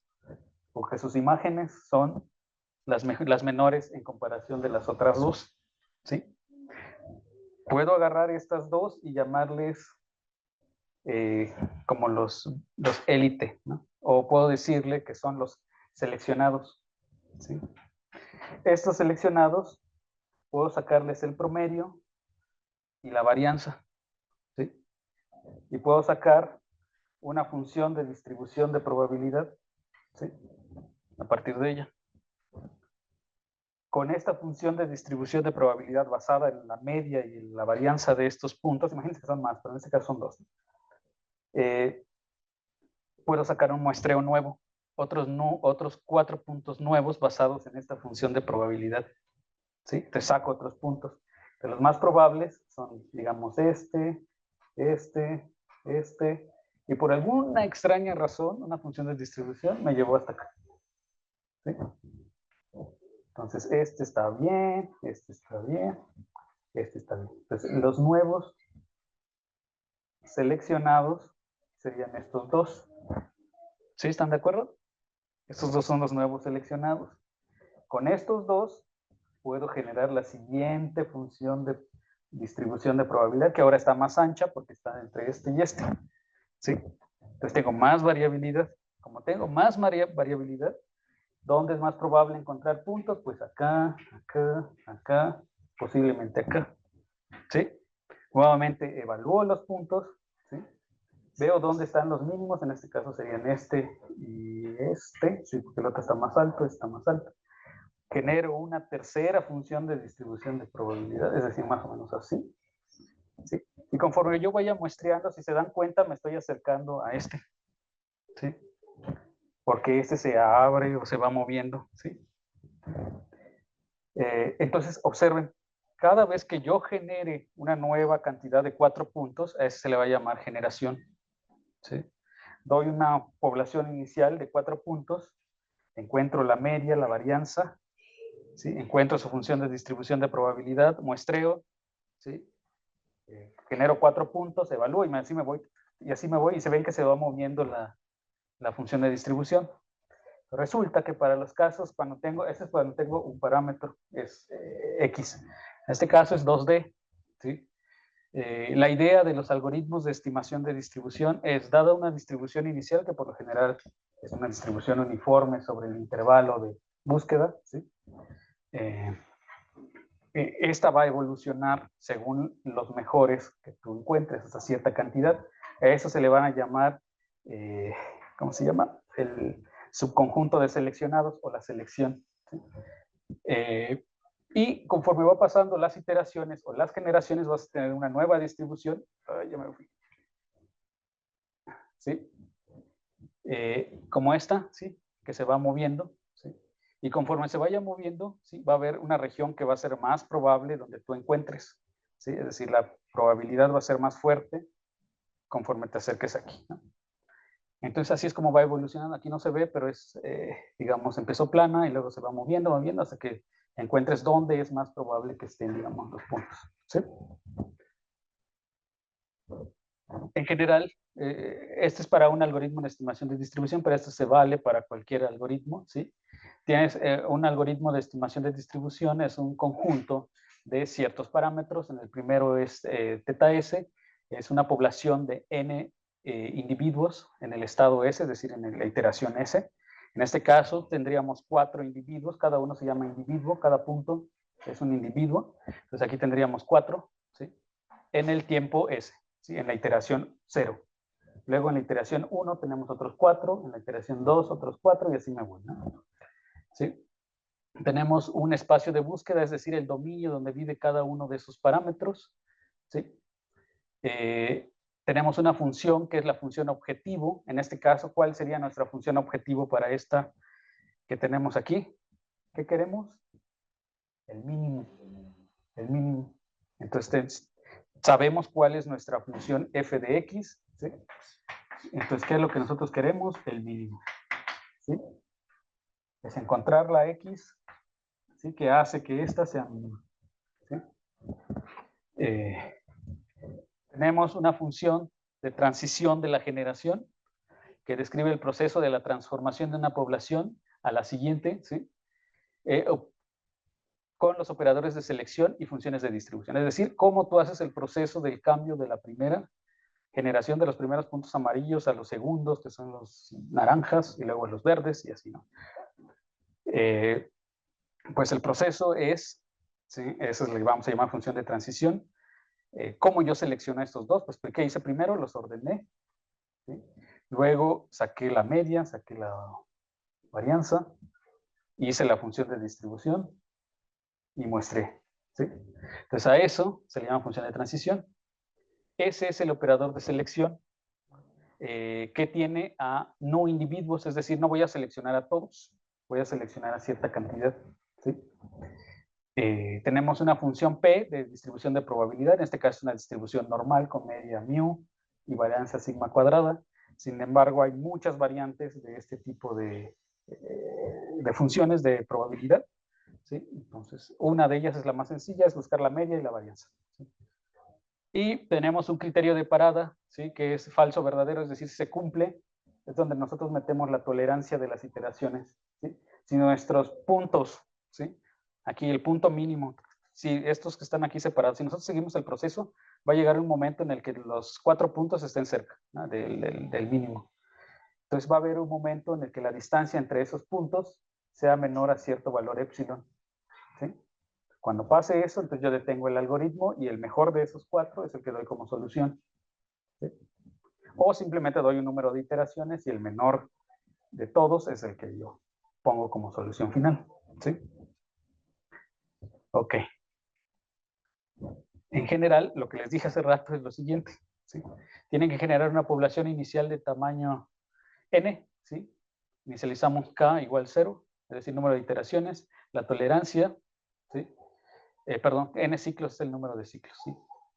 Y k es el iterador, ¿no? Entonces, mientras k sea menor al número de ciclos y la norma mayor a la tolerancia, seleccionamos a cierta cantidad de individuos de la población inicial, que en este caso eran 4.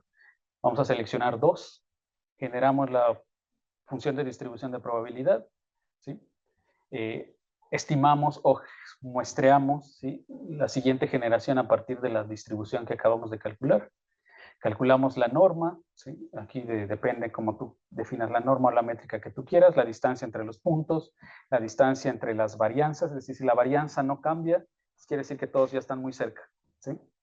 Acordémonos que la varianza te mide la dispersión de los puntos. Si la varianza está muy cercana, ¿sí? Entonces quiere decir que no hay cambio. Si está menor a cierta tolerancia, todos van a quedar ahí adentro, ¿sí? O están casi cerca de esa varianza, ¿no? Y nos vamos al siguiente. Entonces, digamos, en sí es sencillo, ¿sí? de hacer este algoritmo, ¿sí?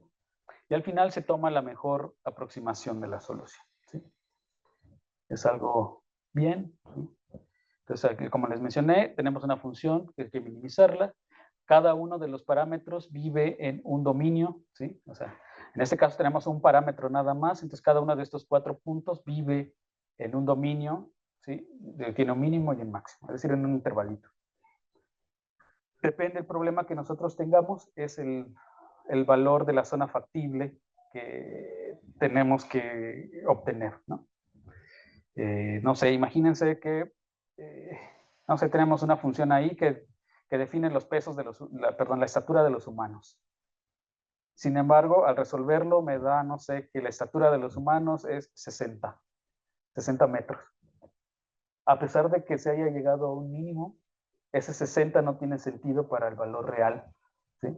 Entonces existe ese parámetro de peso, no sé, está entre, ponle, no sé, de 0 a 2.5 metros, ¿no? Hay quienes miden muy grandes, hay quienes están muy chiquitos, ¿no? Entonces hay que ver cuál es el espacio de búsqueda o el dominio de cada uno de esos parámetros que vamos a tener, ¿sí?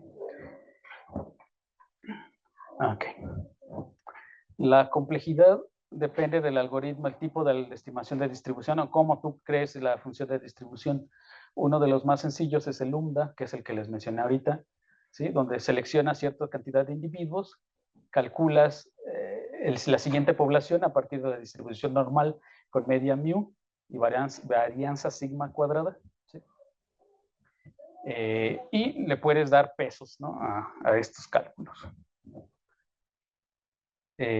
Cuando tú le das peso se llaman estimadores pesados, es decir, tú le puedes dar mayor peso a cierto valor para que no se aleje, ¿sí?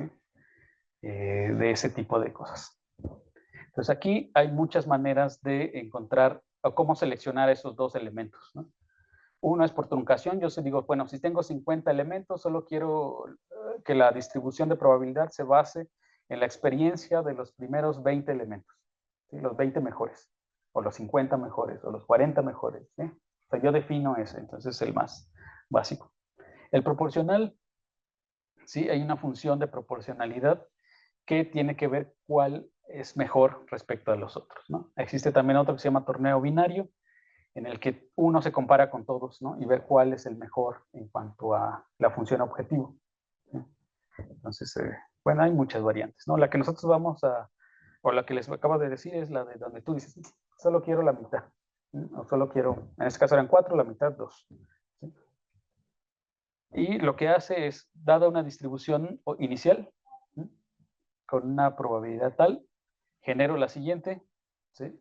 Luego, los que están adentro, bueno, selecciono, no sé, 20, genero esta, muestreo, me da esta, encuentro los mejores 20, me da esta, muestreo, muestreo, muestreo, hasta que yo llegue a esta parte, ¿no? Donde es más probable encontrarla en cierta zona, ¿sí? O sea, se van agrupando, ¿sí? Ok. En general existen diversos algoritmos evolutivos, ¿sí? O metaheurísticas, ¿sí? Como los algoritmos genéticos, en el que les mostré hace rato era uno binario de ceros y unos, cada 0 y 1 representa algo, ¿sí? Entra la parte de la codificación, o algoritmos genéticos reales, donde yo codifico los decimales en base 0 a 9, ¿sí? Un algoritmo genético binario, cambias un número y de 0 a 1 y te da otra combinación, ¿no? De número. Lo mismo pasa con el ACA. Tenemos los del tipo de enjambre de partículas, que ya vimos que son varios, el PCO, el de las luciérnagas, el de las abejas, el de las hormigas puede ser. Tienes que buscar partículas, velocidad, dirección, a cómo van, ¿sí? Búsquedas lineales, Tenemos de las notas musicales, las melodías, ¿sí? Recocido simulado, les dije más o menos. Algoritmo de estimación de distribución, que es el lambda, que es muy sencillo, ¿sí? Y otros procesos de optimización biológica o inteligente, como les mencioné, el del, ¿cómo se llama este? El tiburón, el de los pajaritos estos, ¿sí? O sea, hay varios, ¿no? De las galaxias, todo proceso que sea, digamos, que se pueda comparar con algo, que te lleve a algo óptimo, entonces puedes, bajo ciertos criterios, transformarlo a un algoritmo de optimización, ¿sí? Entonces, digamos, lo interesante de esta parte. Ok. En general, la metodología que se tiene es que tienes que definir, dado tu modelo matemático general, definir cuáles son los parámetros que tú necesitas estimar u optimizar, ¿sí? Y si tienes datos experimentales, mejor, ¿no? Bueno, este es para el caso de estimación de parámetros, ¿sí? Donde ya vimos, si tenemos una función cualquiera, pues simplemente minimizamos y evaluamos. Para el caso de la estimación de parámetros, lo que vamos a tener, esta función, puede ser una función de la suma de los errores cuadráticos que se tienen, ¿sí? La suma de los valores absolutos de los errores, o la mediana de los errores que tú tengas, ¿no? ¿Qué diferencia hay entre utilizar la suma de los errores cuadráticos o de los valores absolutos? ¿Qué creen que pasa?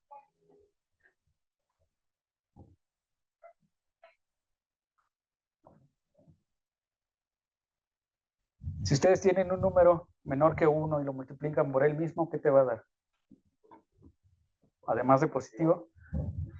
Por ejemplo, 0.1 por 0.1, ¿cuánto me da? Un número más pequeño, 0.01. Si yo tengo, por ejemplo, 10 y lo elevo al cuadrado, me da 100. Aumenta, ¿no? Aumenta la varianza, ¿sí? Entonces, para números chiquitos, los hace muy chiquitos, y para números grandes, los hace muy grandes, ¿no? Bueno, la de valores absolutos, lo que te hace es que te mide el error absoluto que tú tienes respecto a la salida del modelo y de los datos experimentales, ¿sí? Entonces es más rígido, no permite que te vayas, o que los que tienen, no sé, pesos más chiquitos se vayan para acá, o los que tienen pesos más, o distancias más grandes, las crezcan, ¿no? Entonces, los valores absolutos, digamos, como que trata de conservar todo eso.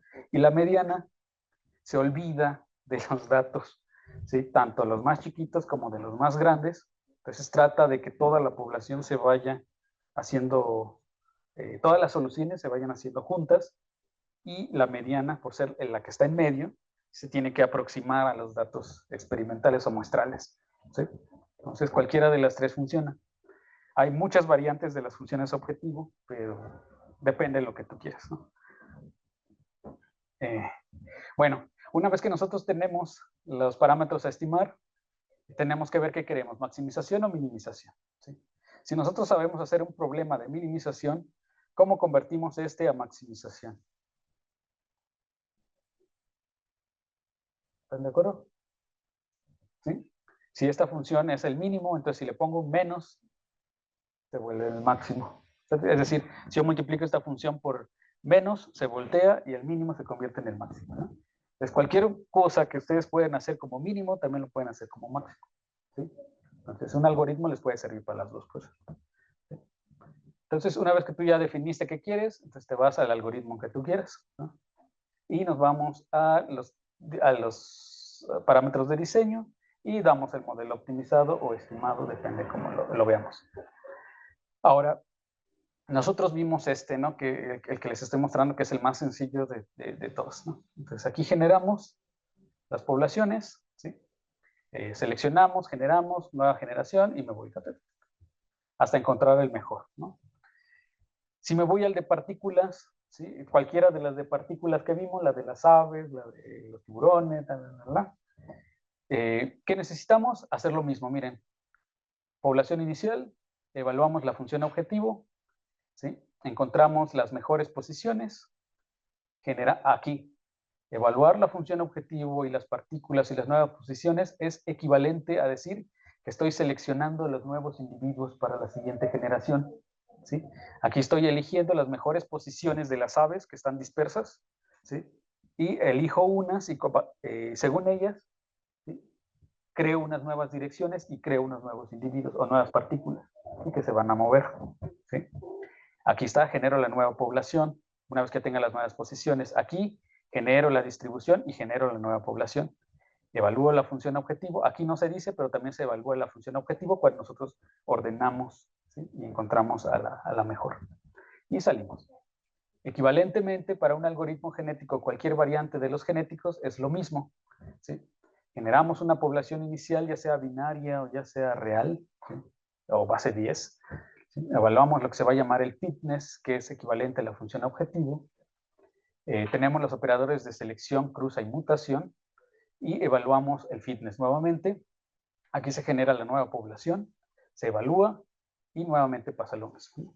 En sí, los tres modelos, bueno, aquí los tres métodos que les estoy mostrando, o los tres algoritmos, son prácticamente lo mismo. La diferencia está en cómo tú seleccionas a los individuos, ¿sí? Y cómo tú le llamas a los individuos, ¿sí? Aquí le llamo individuos porque son ondas, en el otro le llamo partículas porque es un enjambre de partículas, en el otro le llamo lobos porque es algoritmo de optimización del lobo no sé qué, ¿sí? O sea, le pones nombre según lo que tú hagas, ¿no?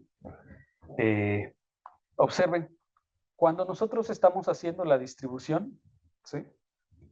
La función de distribución existe entre la misma distribución donde es más probable encontrar el óptimo o el mínimo, ¿sí? Que dice, bueno, pues es donde está la parte más alta de la función, ¿sí? Y donde está aquí, pues es menos probable que esté, ¿sí? Sin embargo, cuando tú, ¿cómo se llama? Haces el generador según o muestreas de esta función, tienes la posibilidad de poder que te dé uno de aquí, ¿sí? Porque todavía está en parte de la función y cae en el intervalo donde se está muestreando, ¿sí? Entonces existe esa posibilidad. Existen dos cosas. Cuando es más probable, ¿sí? Entonces tienes que darle mayor puntos para que tú sepas si en realidad estás en el mínimo. A eso se le llama explotación. Tú vas a explotar la región donde es más factible encontrar la solución, ¿sí?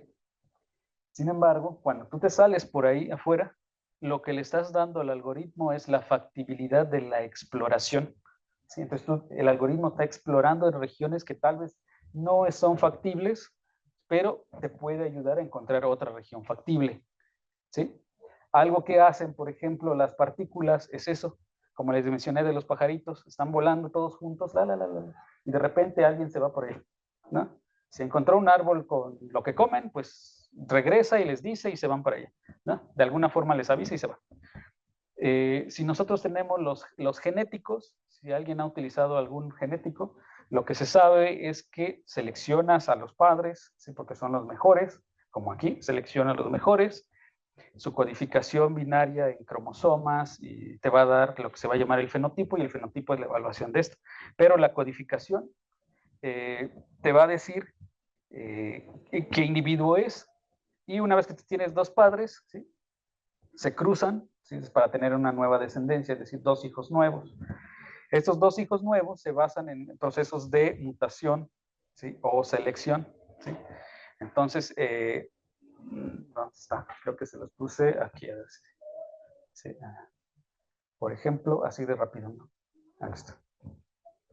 No sé si se nota. Aquí tengo dos individuos seleccionados que representan algo, ¿sí? Se llama fenotipo, eso se llama genotipo, ¿sí? Si yo agarro selecciono dos padres y le llamo cruce, ¿sí?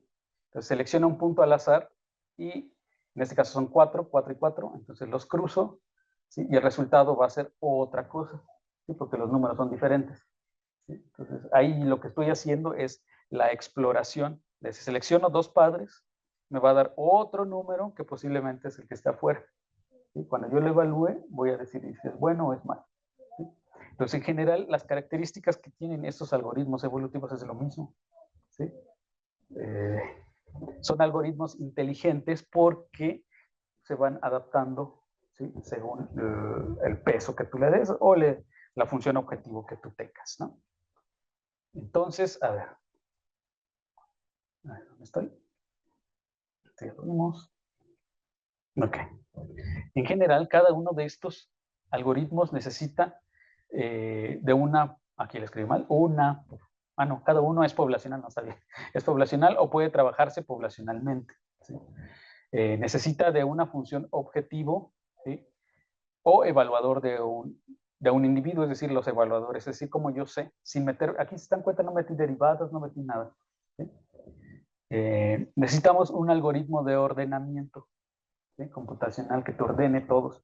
Si yo tengo una población, por lo general, estos trabajan con cientos de individuos para que sea más rápido. ¿Sí? Entonces, tengo que hacer la búsqueda o el ordenamiento. Entonces, necesito un algoritmo de ordenamiento. Necesito un algoritmo de selección, cómo yo selecciono, bien sea un genético, bien sea uno de partículas o uno de estos, ¿sí? ¿Cómo lo seleccionan? Un algoritmo generador de la nueva población. ¿Cómo genero ese algoritmo? Depende del algoritmo original que yo esté haciendo. ¿Sí? Y necesitamos un criterio de convergencia. ¿Sí? Las ventajas que tienen estos algoritmos metaheurísticos es que solamente necesitan evaluaciones y comparaciones inteligentes sin calcular, aquí me falta una S, ahí sí, sin calcular derivadas o hessianas. ¿Sí? Porque aquí no tenemos que invertir, no tenemos que hacer nada. ¿Sí? Hasta ahí, ¿sí se entiende la idea de estos algoritmos? ¿Sí? Ok. No sé qué hacer. Bueno, entonces, 10 minutos, vamos a introducir esa parte. Aquí, observen, como les digo, la cantidad de elementos pues puede ser mucha, ¿no? Son muchas o pueden ser muchos. Sin embargo, vamos a utilizar el poder de las computadoras para poder tratar de hacer esas evaluaciones. ¿Sí? Imagínense, si yo tengo que evaluar esa función 10 veces, imaginen que es una función logarítmica, no sé, y lo tengo que hacer a mano. Si yo lo hiciera a mano, me tardaría mucho. ¿Sí? Pero si yo los tuviera a ustedes, ¿sí? A cada quien le digo un punto, es la misma función, solo que cada uno va a evaluar un punto. ¿No? Cada uno al finalizar, no sé, casi al mismo tiempo que el primero termine, sigue el segundo, el tercero, o sea, terminan casi al mismo tiempo. ¿Sí? ¿Por qué? Porque me ayudaron y cada uno de ustedes lo hizo también. ¿Sí? Entonces, me evitaron hacer ¿cómo se llama? El tiempo de haberlo hecho yo solito, no sé, 10 veces, ¿no? Si tuviera otras 9 personas que me ayuden. ¿Sí?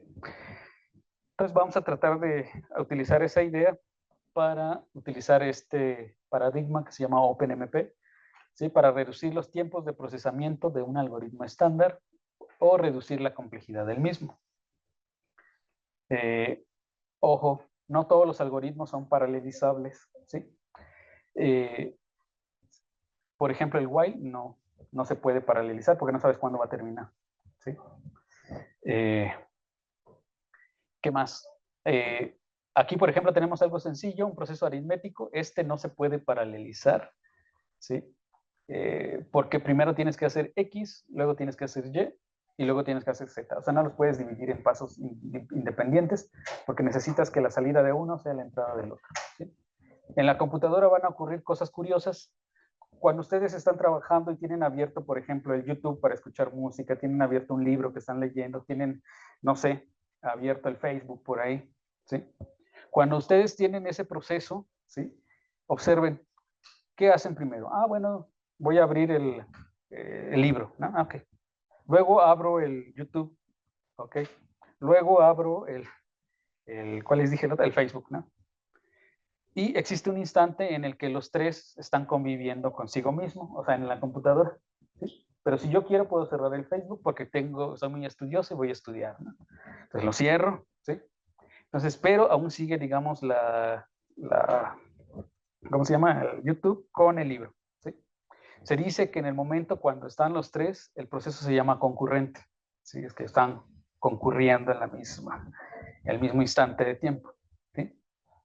O son concurrentes porque, digamos, estuvieron juntos en algún momento, ¿sí? Cuando están iniciando en el mismo instante, ¿sí? Y al mismo tiempo son concurrentes, ¿sí? A eso se le dice que son paralelizables, ¿sí? O sea, cuando coexisten en algún momento, son concurrentes. Cuando están en el mismo instante, son paralelos, ¿sí? Entonces hay que identificar ese tipo de cosas en los procesos de paralelización. Bueno, así ya les dije, ¿sí? No se puede paralelizar, pero la multiplicación matriz vector sí, ¿sí? Porque puedo mandar alumno 1 multiplica este vector por este y para que me des este. Alumno 2 manda este con este, ¿no? Y así. O computadora 1, computadora 2, ¿sí? Entonces, digamos, es curioso. Aquí entran unas cosas que se llaman condiciones de Bernstein, en las cuales tenemos que ver que en un proceso en la computadora, ¿sí? Si los dos, necesitamos más bien que se cumplan estas condiciones, que son independencia de las salidas. La salida de un proceso, ¿sí? No tiene nada que ver con la salida del otro proceso, ¿sí? Es decir, tengo una cajita, ¿sí? Lo que salga de aquí no tiene nada que ver con este. Entonces, si lo que sale de aquí no tiene nada que ver, entonces cada quien lo puede hacer independientemente. ¿Están de acuerdo? Porque no tiene nada que ver. ¿Sí? Luego, antiindependencia, que la entrada del primero no tenga que ver con la salida del segundo, es decir, que este no tenga nada que ver con este, para que se puedan hacer al mismo tiempo. Porque si tiene que ver con este, entonces primero tendría que hacer este y después este. ¿Sí están de acuerdo? Y la otra es la independencia de flujo, que es lo mismo. La salida de la 2 no tiene nada que ver con la 1. ¿Sí? O sea, una salida no tiene nada que ver con la otra. ¿Sí? Entonces, siempre hay que ver o analizar ese tipo de cosas. ¿Sí? Aquí hay unos ejemplos. ¿Sí? Tenemos esos ejemplos. Por más sencillo que sea, ¿sí? Podemos tener que se incumplan esas condiciones. Entonces, en ocasiones, ¿sí? Basta con reescribir nuestro código para que se pueda paralelizar. ¿Sí? En ciertos modos, en este primer ejemplo, no se puede paralelizar porque, digamos, están en secuencia. La salida de uno tiene que ser la entrada del siguiente para esta. No necesita del anterior y de la antes del anterior. ¿Sí? Entonces, esta no se puede, digamos, romper la paralelización, digamos, los procesos de ejecución, ¿no? Sin embargo, este otro, que tenemos un ciclo for, ¿sí? Este dice, hay dependencia de los datos entre diferentes iteraciones, se incumple la condición de salida, ¿sí? X es una variable de salida de todas las iteraciones. En este caso sí se puede eliminar la dependencia, ¿sí? Observen, si por algún extraño motivo en la codificación que nosotros hicimos tenemos esta variable y esta variable, ¿sí? Se está actualizando por AI, observamos que esta no se actualiza en cada instante de I. Al finalizar todo, ¿sí? Vamos a tener la última. Entonces no nos sirve, simplemente la reescribimos, ¿sí? Como afuera del ciclo. ¿Sí? Y cada una de estas ya se puede hacer independiente. ¿Sí? Si tengo un ciclo de 100, ¿sí? Y tengo, no sé, 5 computadoras, mando 5, perdón, ¿qué dije? 100 y 5, mando 20. 20 con una computadora, hasta que hagan esta suma de vectores. ¿Sí, se dan cuenta? ¿Sí? Entonces, digamos, este sí se puede, digamos, componer. Aquí tenemos un ciclo igual, n-2. Pasa algo parecido, una salida tiene que ver con la entrada de la otra. ¿Sí? En este caso, ¿sí? Por más simple que parezca, se puede deshacer sabiendo cómo van, digamos, los índices de la iteración, ¿no? Aquí uno dirá, bueno, me llevo mucho tiempo tal vez pensando cómo reescribo el algoritmo, pero una vez que ya lo tienes, ¿sí? Ya va a ser fácil, digamos, hacer el proceso de paralelización. ¿Sí? Ok, bueno, no sé si queda tiempo, o si no. 3 minutos. Bueno, en cómputo en general, ¿sí? Cómputo paralelo es la colección de elementos de procesamiento que se intercomunican y se acoplan para resolver problemas complejos. Incrementa el rendimiento y tiempo de cómputo y se aplica en todos los niveles de diseño. ¿Okay?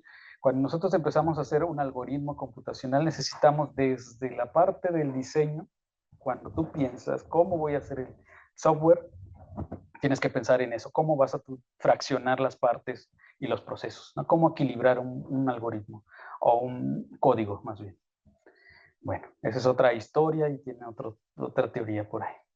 Proceso, ¿sí? Le vamos a llamar al programa en ejecución gestionado por el sistema operativo y se conforma por las instrucciones de un programa destinado a ser ejecutado en un microprocesador. ¿Sí? Le vamos a llamar hilo de ejecución al subproceso caracterizado por permitir una aplicación de realizar varias tareas a la vez simultáneamente, ¿sí? Es decir, tengo algo que hacer y lo voy a dividir en pedacitos para que se pueda gestionar. En general, vamos a ver algo de una introducción muy rápida de lo que es OpenMP. Mañana vamos a platicar de esto. Interfaz de programación, ¿sí? Basada en C++ y Fortran. ¿Sí? Actualmente también ya está para Python, si no me equivoco, pero tiene algunas dificultades. Entonces nosotros lo vamos a ver en C. ¿Sí? Entonces, arquitectura subyacente son, ¿sí?, de este estilo, memoria UMA o NUMA, ¿sí? Depende cómo estén conectadas, ¿sí? Bueno, es otra historia. Lo que nos importa es este. OpenMP utiliza el modelo fork join, ¿sí? Tienes un proceso que puedes dividir en cierto instante, entonces lo divides, luego regresas, luego lo vuelves a dividir, otro proceso, luego llegas y si tienes algo más que hacer y se puede dividir, lo divido y así me voy, ¿sí? Entonces, en general, la cantidad de subprocesos coincide con la cantidad de procesadores núcleos de la máquina, ¿sí? Sin embargo, el uso real de los subprocesos depende de la aplicación. Entonces, tú puedes aquí moverle cuántos procesos quieres o cuántos hilos tú quieres desarrollar, ¿no? Y, bueno, está soportado en varios compiladores. Aquí se les pone una lista completa, ¿sí? Ya luego les comparto, ¿sí? Y, bueno, pues yo creo que lo dejamos aquí. Ya mañana seguimos platicando de OpenMP y tratamos de ver, si nos da el tiempo, lo permite, ¿sí?, de ver algunos ejemplos, ¿no? ¿Sí? ¿Sí?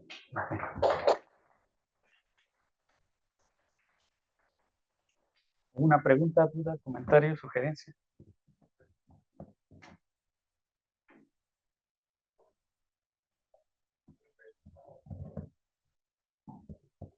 Gracias.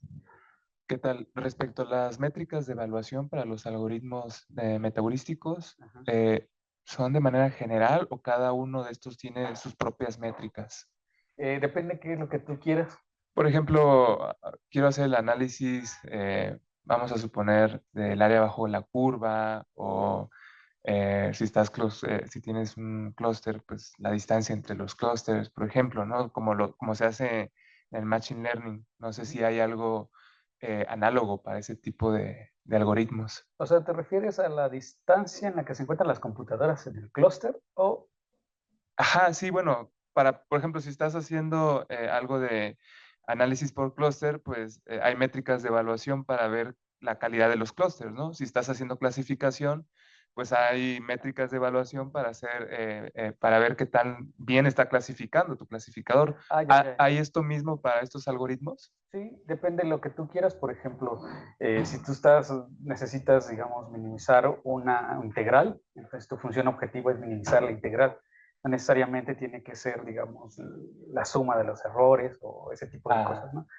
Si tú quieres minimizar, si tienes una ecuación cualquiera, ¿no?, y tú necesitas estimar, no sé, la masa de una partícula, no sé, ¿sí? Tú tienes que resolver la ecuación y transformar todo en función de esa masa, por ejemplo, ¿no? O sea, la despejas y tú ves si se aproxima a esa, no sé, estoy hablando así en general.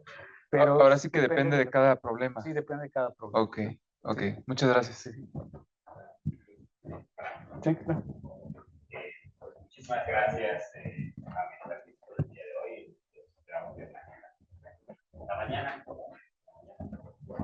después de la plenaria, son las últimas sesiones. Y luego se tocará a ustedes. Bueno, nos vemos mañana. Gracias. Ay, aquí es esto.